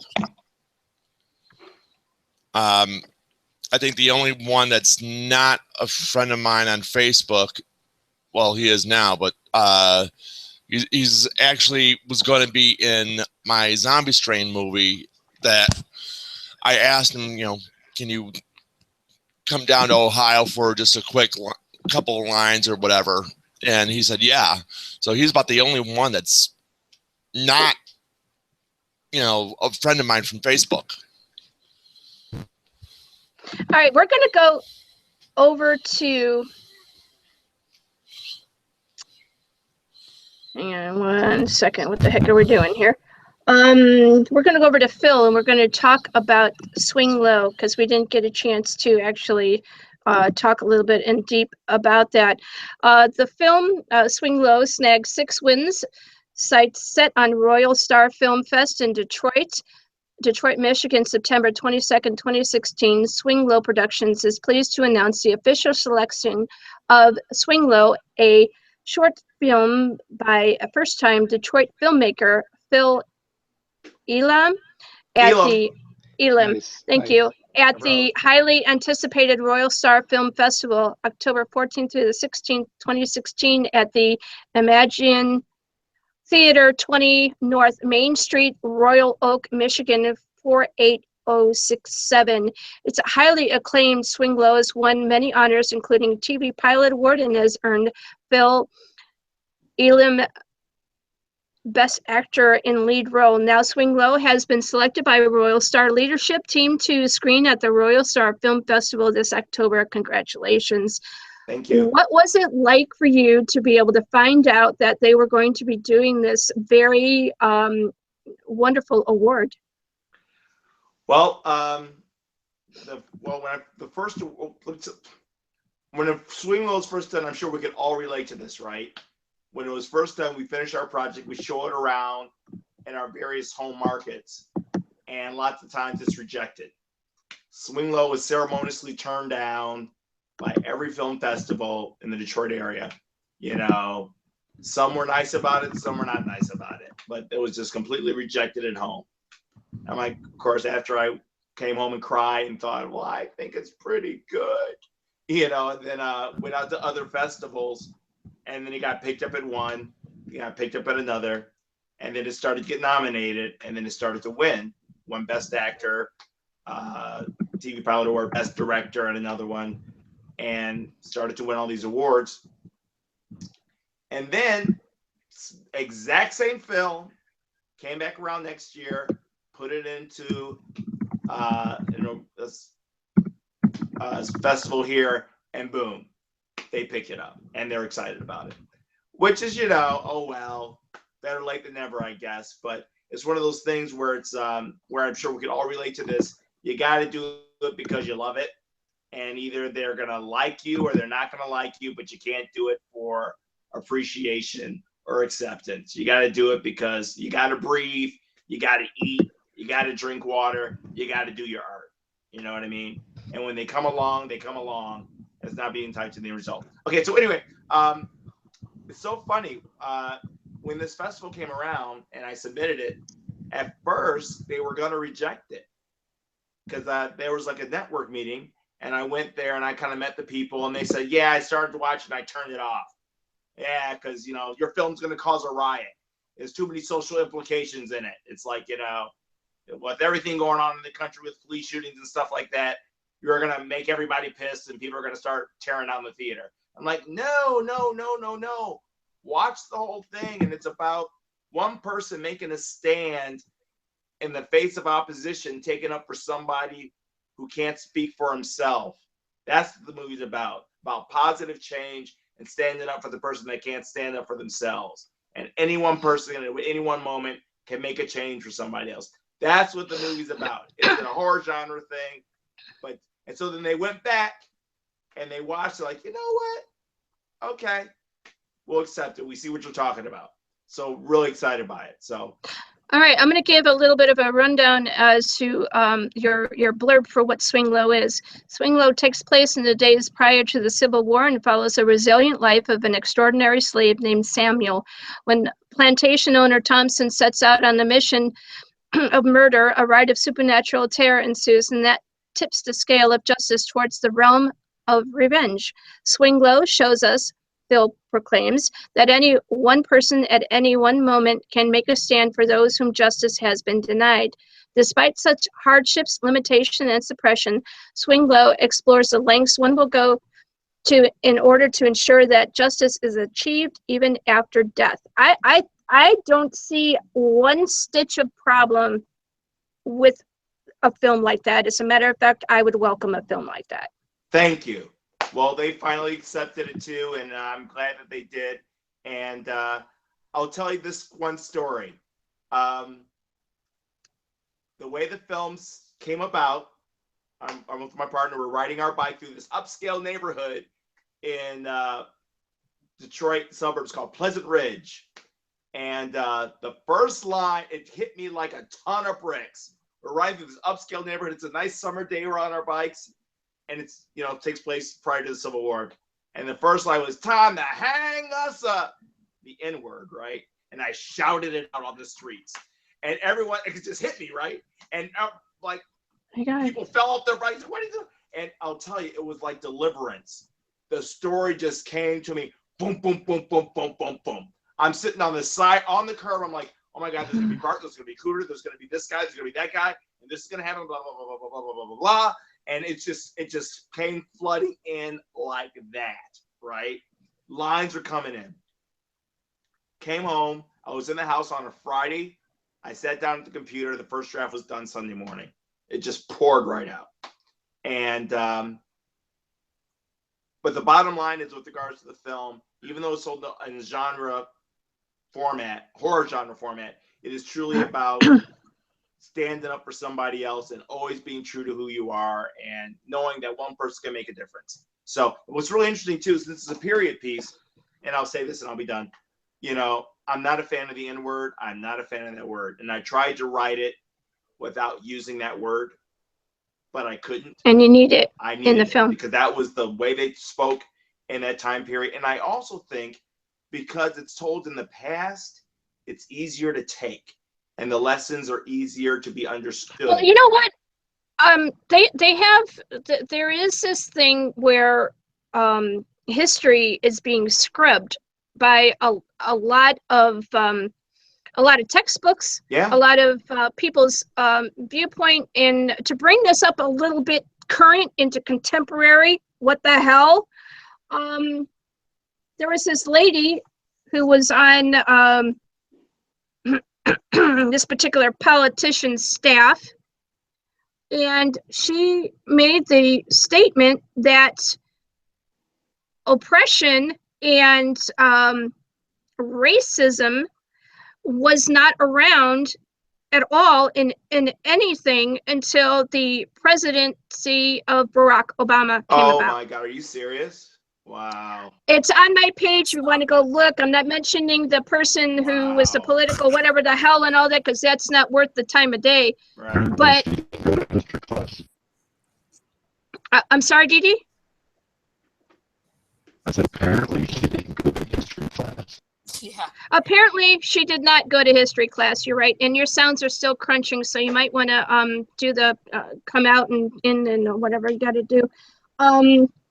I don't understand people who go and they look at a situation, and because they have only lived in that situation all their life and they've never had the experience of going outside that they think that that's all that's going on. Now that could be, that doesn't it and it's not even a cultural thing. It's a person kind of a thing, because for a long time, I was with a group of Sicilians, and they do things a particular way. And if you're only in that particular group, you talk like them, you dress like them, you eat like they do, you do all of this stuff because that's familiar, that's family, that's the way that is. But in any group, it's going to be like that. So you could have, like, you know, a group of people, and they say this is the way that we believe, and nobody outside this group believes anything else, and so this is the way it is, and it's always this way, and it doesn't matter. But because they have not gone outside that to look at what else is going on, or they maybe don't care about what else is going on, they have these opinions. And that's where we get a lot of people just going off the rail and doing things that they should not do. and it's across the board. And you know what, Jackie, what I think is really interesting too, and I think everybody here can attest to this, I think that's one of the great things about being an artist is that we are so much about other people's experiences and other people's stories. And as a result of that, we are just open for diversity. And I mean, that's what makes us tick. And for us to be just